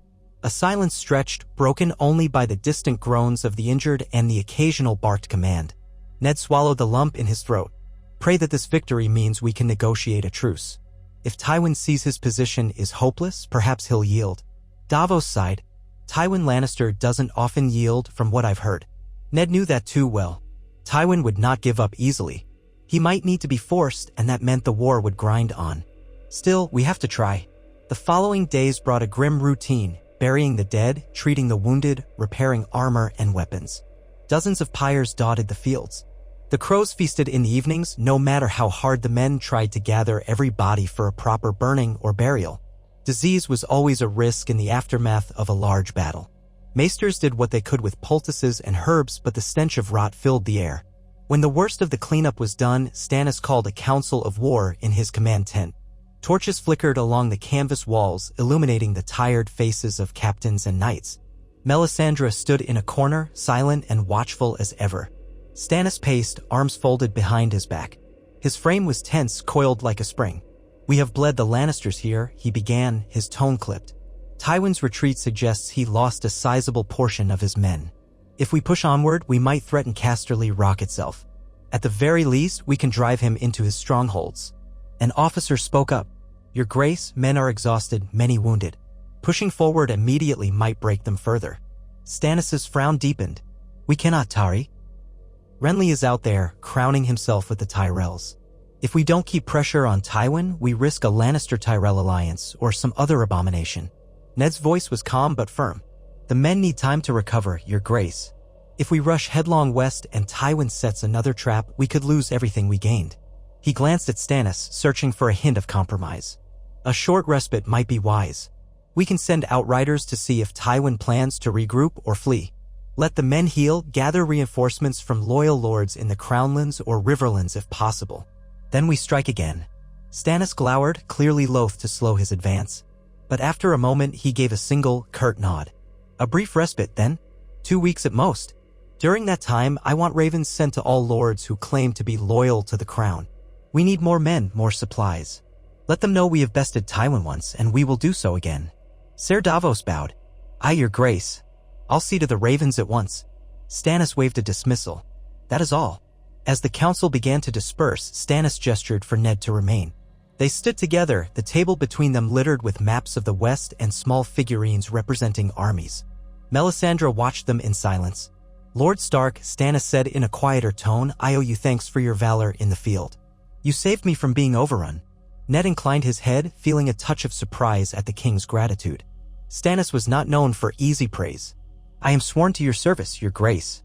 A shadow of some old emotion crossed Stannis's face, weariness, maybe. You might have been a king yourself, had you chosen differently. But you chose to name me rightful heir. Why? Ned paused, meeting Stannis's gaze directly. Because the law and Robert's wishes demanded it. Ambition has never suited me. The realm needs order, not more claimants. Stannis studied him as though probing for weakness. Some would say you're too honorable to rule effectively. My brother Robert used to say the same. But I've come to see that your honor is a tether for me.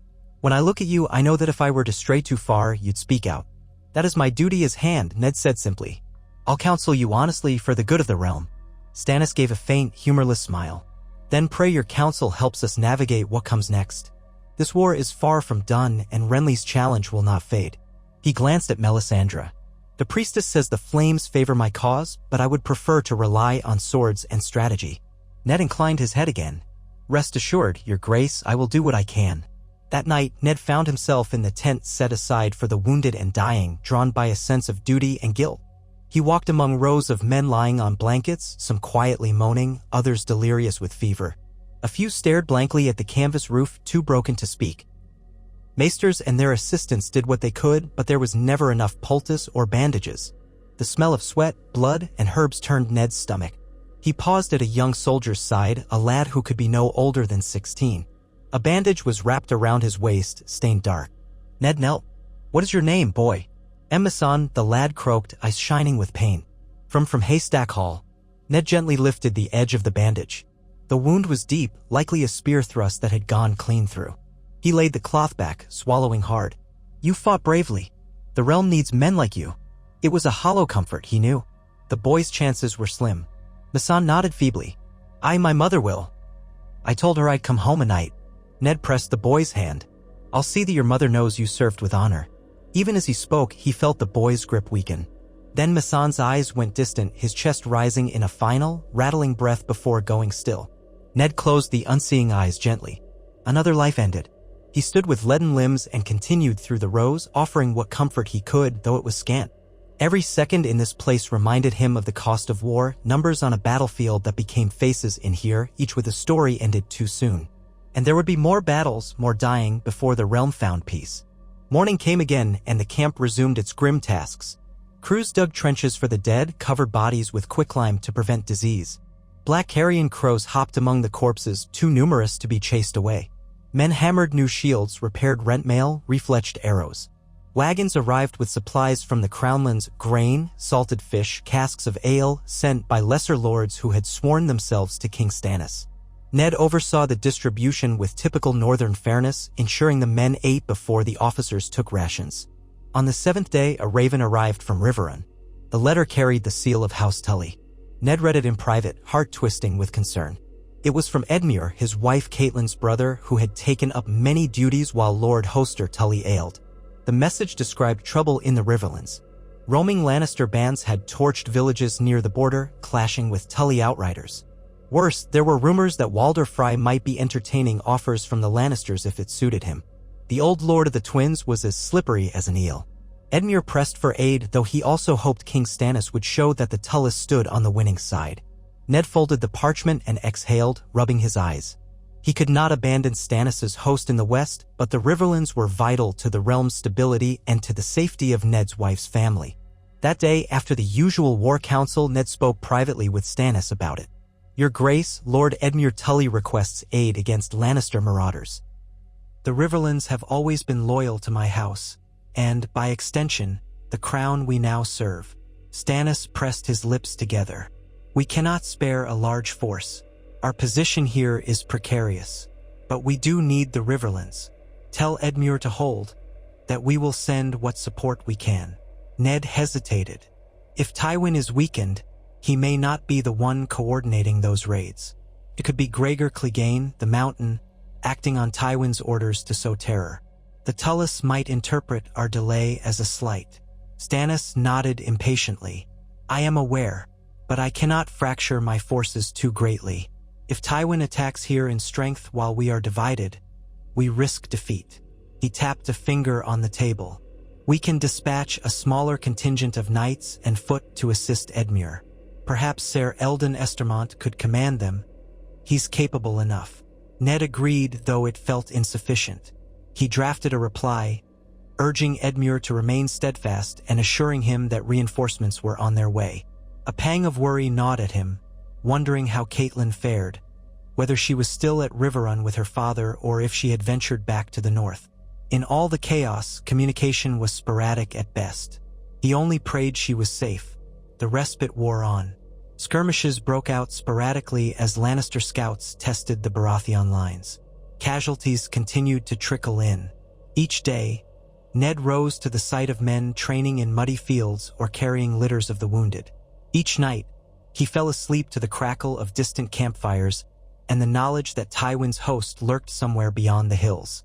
Finally, on the 13th day since the battle, news arrived that Tywin's forces had pulled back farther west, possibly to regroup near the Golden Tooth or even near Casterly Rock itself. Many among Stannis' camp felt relief, hoping Tywin was too battered to keep attacking. But Ned suspected Tywin might be planning something subtler, drawing them in, leading them farther from King's Landing, and leaving the south open to Renly or other challengers. During a late council, Ned voiced these concerns. "Tywin is proud, yes, but also a strategist. He knows that we hold the capital. If we chase him west, we risk leaving the rest of the realm vulnerable." One of Stannis' knights scoffed. "If Tywin flees, is that not good for us?" Ned spread his hands. "He might not be fleeing. He might be luring us on, or preparing to join forces with another army. Word spreads that House Greyjoy stirs in the Iron Islands. They might start raiding the western coasts. Tywin has options if he can muster alliances." Stannis' expression was flinty. "So your counsel is to remain here, pinned on the same bloody ground?" Ned chose his words carefully. "Not indefinitely, your grace, but to chase Tywin blindly across the Westerlands risks a war of attrition on his home soil. We should consider splitting our forces carefully. One detachment secures the Crownlands and the roads to King's Landing, ensuring no Lannister sneaks around us. Another, under your command, can press west, but we must plan supply lines and secure local lords, or we'll starve before we see the walls of Casterly Rock." Stannis ground his teeth, but he gave a curt nod. "Very well, we shall do it your way. I will not risk losing the capital to opportunists." And so, new orders were drafted. A portion of the army, mostly Crownlander levies and some loyal knights, would break off under the command of a trusted general to fortify positions east, ensuring roads remained open. The rest, including the bulk of the disciplined Baratheon foot and a corps of cavalry, would follow Stannis deeper into the Westerlands, aiming to corner Tywin before he could rebuild. The next morning, horns sounded at first light. Columns formed. The divided contingents said their farewells, each half uncertain if they would meet again. Ned watched as 1,000 men departed east, dust kicking up beneath their feet. Meanwhile, he stayed with the main host, prepared to ride at Stannis' side. The king looked grim as ever, but resolute. In the weeks that followed, they advanced steadily westward. The landscape changed subtly. Rocky foothills, sparse woods, towns that had turned shuttered and wary. Lannister influence was strong, and few local lords dared show open support for the Baratheon cause. Scouts brought word of hidden caches of food or the presence of secret Lannister raiding bands. It was a slow, methodical crawl across contested ground. One afternoon, they reached the outskirts of a fortress perched on a craggy hill, an old stronghold sworn to House Lannister. Its garrison had mostly fled, leaving only a token force behind. Stannis's men stormed it with minor losses, securing a vantage point from which they could keep watch on the roads. Ned spent part of the evening examining the fortress's courtyard, where remnants of Lannister banners hung in tatters. The place felt haunted. Whispers around the campfire suggested that the garrison soldiers had deserted not out of cowardice, but because they'd had no orders or resupply. The war was splintering loyalties everywhere. From this new base, Stannis sent out more scouting parties. Ned oversaw the distribution of supplies found in the fortress's stores. Meager grain, some salted meat, and a cache of arrows. Every bit helped, though the men still needed more. Word came that far to the south, near Storm's End, Renly had marched northward but then paused, hosting feasts and entertainments for his bannermen.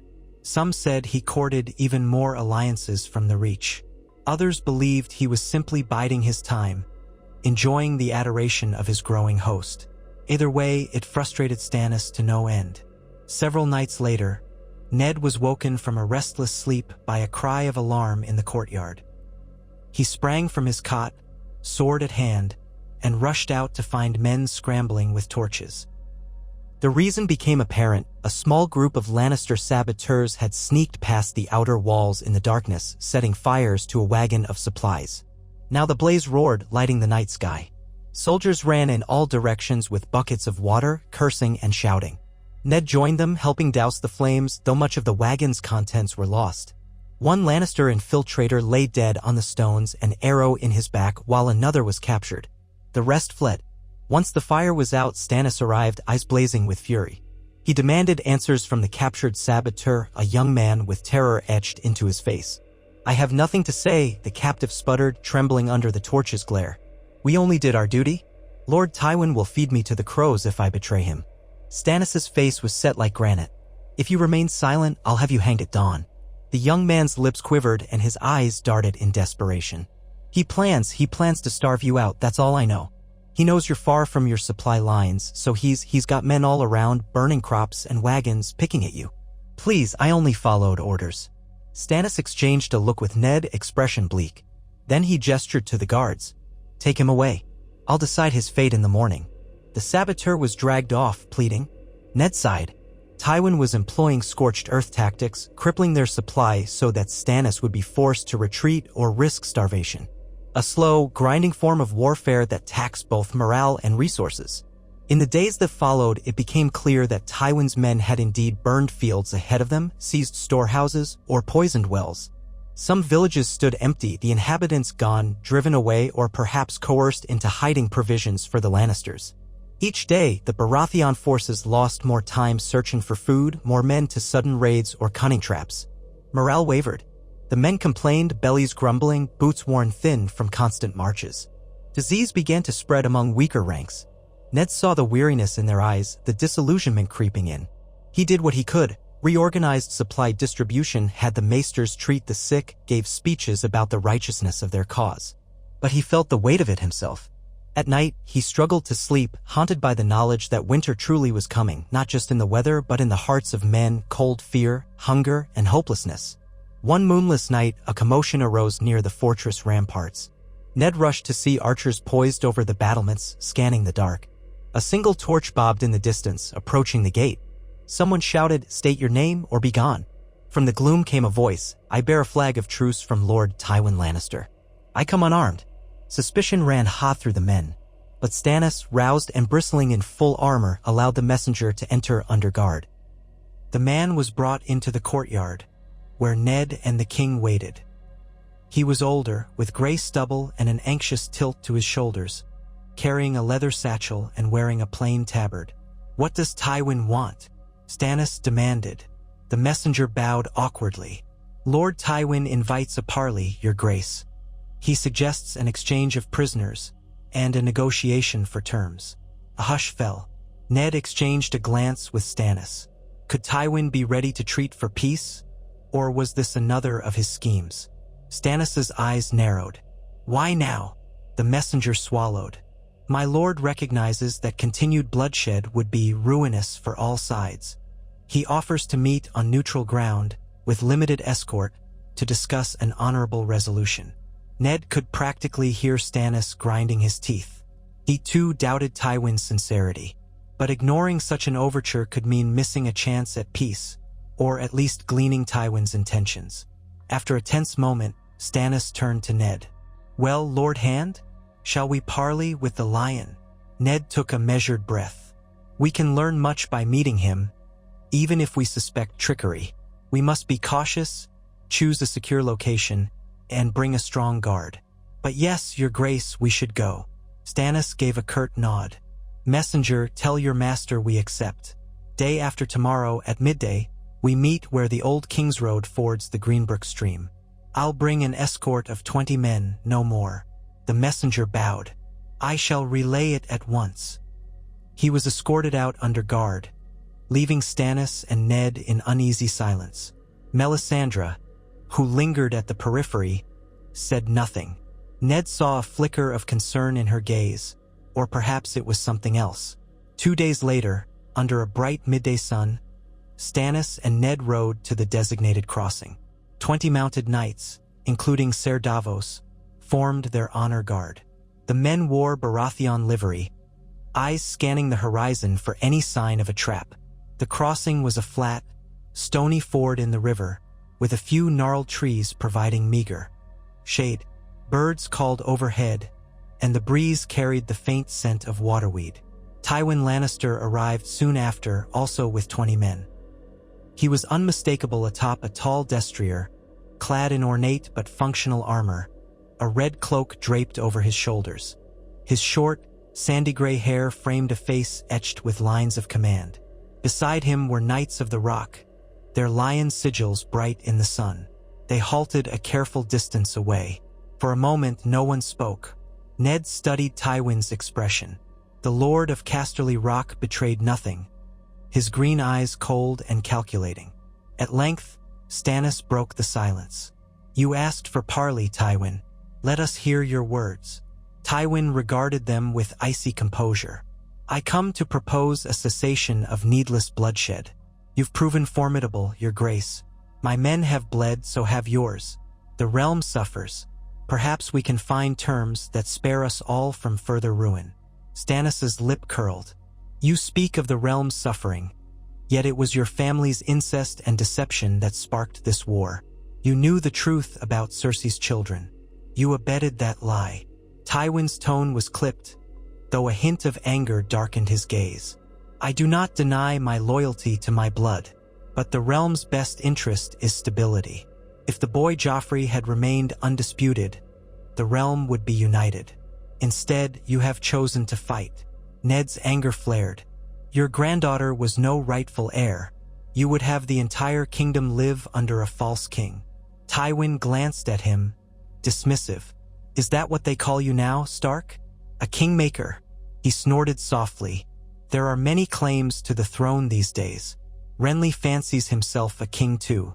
I only seek an end to the chaos. Stannis refused to be baited. Then name your terms, and I shall name mine. Tywin nodded, as though addressing a lesser lord. My terms. You will grant full pardon to all Lannister forces and swear no vengeance for past conflicts. Cersei and her children remain under my protection. In return, I will acknowledge your kingship in principle, but I shall retain autonomy over the Westerlands. My men withdraw from the field, and the Crown's forces do not step foot on Lannister lands again without invitation. A low muttering spread among Stannis's knights. Essentially, Tywin was asking to rule the Westerlands as an independent power under nominal acknowledgement of Stannis's claim. Ned's eyes narrowed. That was dangerously close to partitioning the realm. It would undermine the notion of a single Iron Throne. Stannis' fury showed in the set of his jaw. You offer me a hollow recognition while you keep a kingdom within a kingdom. Do you think me so weak? Tywin's gaze flicked over the lines of drawn faces. We have inflicted heavy losses on each other. Another large battle could see you undone, especially with your brother Renly waiting to pounce. If you're wise, you'll accept peace and avoid a war on two fronts. Ned stepped forward, voice steady. Your suggestion fractures the Seven Kingdoms. It would sow more dissent. The Westerlands would become a separate realm in all but name. That cannot stand. Tywin's thin smile held no warmth. It's a generous offer. Consider the alternative, a prolonged war, the small folk starving, your forces spread thin. Even if you take Casterly Rock, you'd find no yield from burned fields and empty storehouses. Stannis' eyes flashed. I would rather conquer a ruin than let you carve out your own domain under my crown. A tense silence followed. The wind rustled the grass. Tywin broke it with a measured tone, then we have no agreement. Shall we at least arrange an exchange of prisoners to show some good faith, or shall we continue to slay each other's men without mercy? Ned sensed a small opening. We can exchange prisoners. That much can be done without harming either cause. Stannis gave a tight nod. Aye, let us finalize the names. For the next half hour, they haggled over details, men captured during the last battle, knights who could be ransomed, men of rank to be kept until a formal ransom was paid. Tywin was stone-faced throughout, occasionally conferring with one of his knights. In the end, they reached an agreement for a prisoner swap in 2 days' time at a midpoint between the camps. With that settled, Tywin turned his horse, preparing to depart. The next time we meet, Your Grace, it seems we shall be at war once again. May the gods favor the victor. Stannis said nothing. Tywin gave a mocking tilt of his head and spurred away, his escort following. Stannis and Ned were left seething at the arrogance. But there was no point in lashing out. They were surrounded by Lannister outriders who would descend on them if they tried anything dishonorable at a parley. As they rode back to camp, Stannis spoke in low, heated tones. He expects me to surrender half the realm to him. And if I refuse, he will starve us, burn the fields, sow chaos. Ned gazed at the sky where storm clouds gathered. He underestimates you and underestimates the realm's desire for a united throne. We'll not yield. We'll find another way. Yet as thunder rumbled in the distance, Ned could not help but recall Melisandre's warning about the greater darkness beyond the petty wars of men. That darkness drew nearer each passing day, and the realm remained consumed in strife. He could almost taste the foreboding in the air. They exchanged prisoners 2 days later without incident.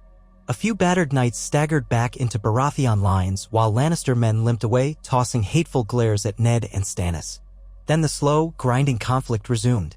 Tywin's men continued their scorched earth tactics, forcing the Baratheon host to either push forward without supplies or fall back. Stannis refused to retreat. They inched ever closer to Casterly Rock day by costly day. As summer waned, the nights turned cooler, a subtle harbinger of the coming autumn. The men grew haggard, the horses lean, but still they marched. Skirmishes became routine. A band of Lannister cavalry would strike the flank, kill a dozen men, and melt away. The next day, Baratheon archers would ambush a foraging party. Tit for tat. The war felt endless. Then, without warning, a raven arrived from King's Landing with urgent tidings. Renly had finally begun his advance northward. Reports said he was well on his way to the capital. The city, left under the watch of Stannis' appointed men and the City Watch, might not withstand a siege if Renly came in force with Tyrell's support. Stannis read the letter with a face like carved stone, then passed it to Ned. His voice was a barely contained snarl. Renly marches on my seat, no doubt expecting to be hailed as the rightful king. The gold cloaks might not hold if the small folk welcome his promises of a gentler rule. We must turn back. Ned skimmed the lines. Renly had perhaps 50,000, many from the Reach, some from the Stormlands. Enough to storm the walls if the city was unprepared. Yes, Your Grace. We cannot let him simply take King's Landing. Stannis balled his fist. Then all this was for naught. Tywin has succeeded in drawing us away, leaving the capital ripe for my brother's ambition. What will we do about Tywin? Ned asked. If we march east again, he may follow and strike from behind. Stannis' eyes glinted with a fury that threatened to consume him. We'll set a token force to slow him, fortify any strongholds we've taken, then ride with all haste to King's Landing. We'll face Renly. I will not let my younger brother claim my throne. Within hours, horns blasted the commands across the camp. Officers scrambled to reorganize. Men prepared for a forced march east. Ned felt torn relief. They would leave this draining, scorched land behind, but they were riding straight into another potential battle. He gathered the northern contingent, giving orders for the rearguard to hold the fortress if possible. Once all was arranged, the host began the long journey back, trudging over the same battered roads. War had a way of erasing progress, turning each step forward into 3 steps back. They moved quickly, but the weeks on short rations had taken a toll. Men lagged, horses stumbled. Diseases like dysentery cropped up. Each day of forced marching wrung a heavy price from the battered army. Stannis, however, allowed little rest. He was consumed by the need to reach King's Landing before Renly. Ned, though weary, did his best to keep order and push the men forward. Duty was a whip on his back. As they neared the Crownlands again, more ravens brought updates. Renly had encamped near Bitterbridge for a time, hosting feasts, but now he advanced rapidly toward the Rose Road. He might arrive at King's Landing in a fortnight if unopposed. Stannis urged even greater speed. The men stumbled onward like wraiths, desperation fueling them more than strength. One evening, with the walls of King's Landing still several days' march away, Ned surveyed the camp. The sentries looked gaunt, the once proud knights dulled by exhaustion. Even the boldest war horses appeared ragged. Yet, if they halted now, Renly might be inside the capital's gates before they arrived. That night, Stannis called for Ned and Ser Davos in his tent, intending to plan the final push. Melisandre stood by the king's side, her red robes seeming to ripple like living flames. Ned noticed a new intensity in her gaze, some hidden resolve. As the map unrolled, detailing the roads into the city, she spoke in a low, ominous voice. "You hurry to clash with another who calls himself king. A brother's war, spurred by ambition." She paused, her tone turning almost gentle as she addressed Stannis. "There are ways to ensure victory without losing half your men. The Lord of Light can grant you power if you but embrace his gift more fully." Stannis' jaw clenched. "Enough of your riddles. Speak plainly, woman." Melisandre's eyes flickered crimson in the lamplight. "There is a sacrifice that can be made. A sacrifice of royal blood, willingly or otherwise, to empower the darkness that serves the flame. A shadow to strike down those who oppose you." Ned stiffened. The memory of rumors about shadowy magic in the tales of old made his blood run cold. "What are you suggesting?" he asked, voice low. She regarded him with that unsettling calm. "Renly is your brother, your grace, but he stands in the path of destiny. The flames could remove him before he musters outside the city walls, sparing thousands of lives. We have but to call on the power that flows through your blood." A chill silence fell. Ned saw the flicker of conflict in Stannis' eyes. The king turned away, pacing. "You speak of dark magic, priestess? I recall you used such words to me once before. I refused." "Your cause is desperate now," Melisandre said softly. "Many men will die if we do not act. The shadow could do in a single night what an army might fail to do in 1,000. Ned felt his heart pound in anger and dread. No man is so desperate that he must murder his own brother with sorcery. Melisandre's gaze never left Stannis. "Your grace, you decide. The burden is yours." Stannis' voice was hoarse. "Get out, both of you. Let me think on this." "Out." Ned lingered, wanting to speak, but the raw anguish in Stannis' face made him obey. He bowed curtly and left with Ser Davos, who looked equally disturbed. Outside the tent, the cool night air did little to calm Ned's racing thoughts. If Stannis embraced such magic, it could damn them all. This war was ugly enough without delving into sorcery and kinslaying. Yet desperation could drive men to horrifying acts. Davos exhaled shakily. "I've seen what she can do, Lord Stark. I beg the king not to let her conjure such shadows. It is unnatural." Ned nodded, fear coiled in his gut. "I'll speak with him again. He must find another way." They parted. Ned paced the campsite, searching for clarity. If Stannis truly considered using Melisandre's shadow magic, then everything Ned believed about honor and justice would be cast aside. He recalled Robert's voice from years ago. "Better to do it with steel in hand," Robert would say, "not shadowy murder in the dark." At dawn, Ned confronted Stannis outside his tent. The king looked like he had not slept. Melisandre was nowhere in sight. Ned spoke plainly, ignoring the guards who hovered at a respectful distance. "Your grace, I urge you to reject her counsel. Killing your brother by foul magic is unthinkable. You are a soldier, not an assassin. If you fight Renly, do it on the field or at the negotiation table." Stannis' face was haggard, eyes bloodshot. Did Robert not murder Rhaegar on the field with a hammer to his breastplate? One blow, an end to war. This would be but a more subtle blow, though no less final. Ned drew a steadying breath. If you do this, you'll always wonder if your crown was won by dark arts, not by right or might. And if the realm discovers the truth, you'll be reviled as a kinslayer and a sorcerer's pawn. Stannis flinched, as though struck by Ned's words. He raked a hand through his thinning hair. Damn it all. I do not want to be a tyrant, but every day my brother grows stronger. The city is near defenseless. If he seizes it, then we fight him, Ned said. We challenge him openly or we come to terms, but we do not resort to shadows.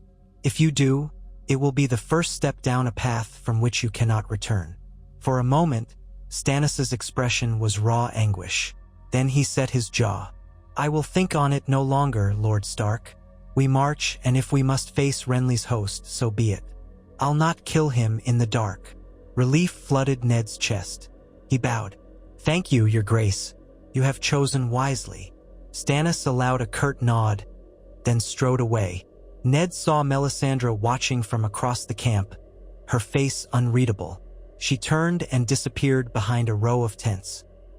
He wondered what she might do now that Stannis had refused her gift. That day, they pressed on at a grueling pace, covering more leagues than Ned would have thought possible. Though exhausted, the men felt renewed purpose in heading back to the capital. By the fifth day, the towers of King's Landing appeared on the horizon, bathed in the ruddy light of a late afternoon sun. Smoke curled from within the walls, too much for mere cooking fires. Alarmed, Stannis urged the men forward. As they drew closer, they saw columns of black smoke rising from some outlying areas near the city. People streamed from the gates, carts piled high with belongings, fear etched into their faces. Something had gone terribly wrong. At the main gate, they were met by a contingent of Goldcloaks, city watchmen. Their captain saluted, eyes wide with relief and dread. Your Grace, Lord Stark, the city stands on the edge of chaos. Riots broke out 3 days ago when word came that Renly was approaching. Food stores were low. The people panicked. Stannis rode forward, voice sharp. Where's Renly's host? Near Rosby, so we hear, the captain said. Not yet at our walls, but close enough that merchants and small folk fear a siege. There's talk that Renly might be welcomed in the city, that he could feed them. Others fear your wrath if they do so. The tension boiled over. Ned's throat tightened. What are the lords left to govern in your name, Your Grace? Are they safe? The captain wiped sweat from his brow. Some fled the city fearing the mob. Others remain holed up in the Red Keep. There have been attempts to restore order, but the people blame the crown for the scarcity of food. They say the war has drained supplies. Stannis exchanged a look with Ned. They had parted from King's Landing to secure the throne from Tywin, only to return and find the capital on the brink of anarchy. The king set his jaw, gesturing for the gates. Open them. I'll restore order at once. The Goldcloaks ushered them inside. The streets of King's Landing were a scene of chaos. Smoke drifted from burned-out shops, shattered windows littered the cobblestones, and the smell of rotting garbage mingled with the acrid stench of old fires. Groups of ragged peasants huddled in alleyways, glaring at the arriving soldiers with a mixture of fear and resentment. Now and then, a wail echoed between tall buildings. Stannis led his knights through the city, heading straight for the Red Keep. Ned followed, heart heavy at the devastation. Houses boarded up, dirty-faced children crying for bread. The tension was thick enough to taste. Their column was large enough that few dared attack outright, but stones were thrown, curses shouted. One woman spat, "We can't eat swords, King. Where's our bread?" A Goldcloak brandished a cudgel at her, but Ned intervened, telling the man to show restraint. At the Red Keep, they found the gates locked, guarded by a smaller number of loyal men. The castellan hurried out, pale and sweating. Your Grace, thank the 7 you've returned. The small council tried to keep the peace, but the people are starving. Supplies have dwindled. We fear Renly's men have cut off the Rose Road supply lines from the Reach. Stannis dismounted, glaring up at the imposing fortress. I'll convene the council at once. Prepare the throne room. Ned, equally anxious, followed him inside. The corridors were dim, the usual bustle of servants and courtiers replaced by a tense hush. They reached the throne room to find only a handful of council members waiting, Grand Maester Pycelle, Varys, and a few lesser officials. Ser Barristan and Selmy stood guard, appearing relieved at Ned's presence. They greeted Stannis with deep bows. Pycelle, wringing his hands, began an anxious spiel. Your Grace, we have done all we could, but the city has grown desperate in your absence. Grain shipments from the Reach were intercepted and our stores grew thin. Prices soared. Bread riots ensued. We lost many gold cloaks attempting to quell the mobs. Stannis ascended the steps to the Iron Throne but did not sit. His face was like thunder. You allowed the city to descend into anarchy? You had the Watch, the Red Keep Guard, was that not enough? Varys wrung his hands, voice smooth but tinged with worry. The spark of famine is dangerous, Your Grace. The people believed Renly was bringing wagons of food from the Reach. Some say they'd rather open the gates to him than starve. Ned could see the fury building in Stannis' eyes. We will not let them. If Renly tries to breach these walls, he will face my entire army. He looked to Ned. My Lord Hand, we must secure the city first. Then we plan for Renly's approach. Ned nodded. We'll have the gold cloaks patrol every district. Enforce order gently if possible. We must also find a way to feed these people. Perhaps shipments from the Rosby area remain untouched or from the Crownlands farmland. We must restore faith in the crown. Stannis flicked his hand, issuing commands. The council scrambled to obey. They would comb the region for supplies, ration what remained, attempt to reopen trade routes. But it was a massive undertaking and time was short. Renly's host loomed close. Already, rumors flew that some in the city whispered of throwing open the gates to him. Over the next few days, Ned was consumed with the Herculean task of restoring a semblance of order. He rode through the city in the morning, flanked by knights, urging calm, promising bread. Small caches of grain were uncovered in noble storehouses. Ned forced those nobles to distribute them. It was not enough, but it staved off the worst of the riots. The gold cloaks marched through Flea Bottom, snuffing out looters, though Ned insisted they avoid gratuitous brutality. Tensions remained high. Slowly the fires of rebellion dimmed. 1 week after Stannis' return, a banner of green and gold was sighted across the Blackwater, cresting the southern horizon. Scouts confirmed that Renly Baratheon's vanguard had arrived with Tyrell forces. They had set camp on the far side of the river within sight of the city's walls as though to taunt them. Stannis stood atop the walls of the Red Keep, flanked by Ned and the surviving King Guard. He gazed at the massive green tents below. The Tyrell rose flying beside Renly's stag. The river glistened in late afternoon light, a silent barrier. Yet, with enough boats or bridging, an army could cross soon enough. He's come, Stannis murmured. My sweet, perfumed little brother has come for my throne. Ned watched the camp, trying to gauge numbers. Thousands of tents, possibly more than had marched with Stannis. The Tyrells had wealth and resources enough to feed half the realm, and they might use that bounty to win the hearts of King's Landing's hungry populace. We must hold the city, Ned said. If we can sustain the people, they'll have no reason to open the gates. Stannis scowled. And if he starves us out? Ned's mouth was dry. We pray we have enough stores to outlast him, or we force a confrontation across the river. Stannis exhaled, scanning the horizon. I will not hide like a rat behind these walls forever. If Renly seeks to claim King's Landing, let him try his might. We'll show him who truly holds the throne. Ned's gaze lingered on that sea of green banners. He thought of Robert, how once the Baratheon brothers had fought side by side for a common cause. Now the last two were about to tear each other apart in a war of crowns. And in the north, a far darker threat brewed, one few here could fathom. The stage was set for yet another battle, perhaps the biggest yet. No matter how it ended, Ned knew countless lives would be lost. But the lines were drawn. Renly outside the walls, Stannis within, the city in a fragile calm, and Tywin Lannister still a threat somewhere to the west. All around them, winter slowly approached. Ned lifted his eyes to the reddening sky as if searching for some distant sign of hope. None appeared. He turned to follow Stannis down the steps back into the Red Keep, where final preparations for the next storm awaited them. If the realm was to be saved, if there was to be any hope of peace, Ned would have to stand firm, a lone pillar of honor in the swirling chaos of war. He prayed that it would be enough.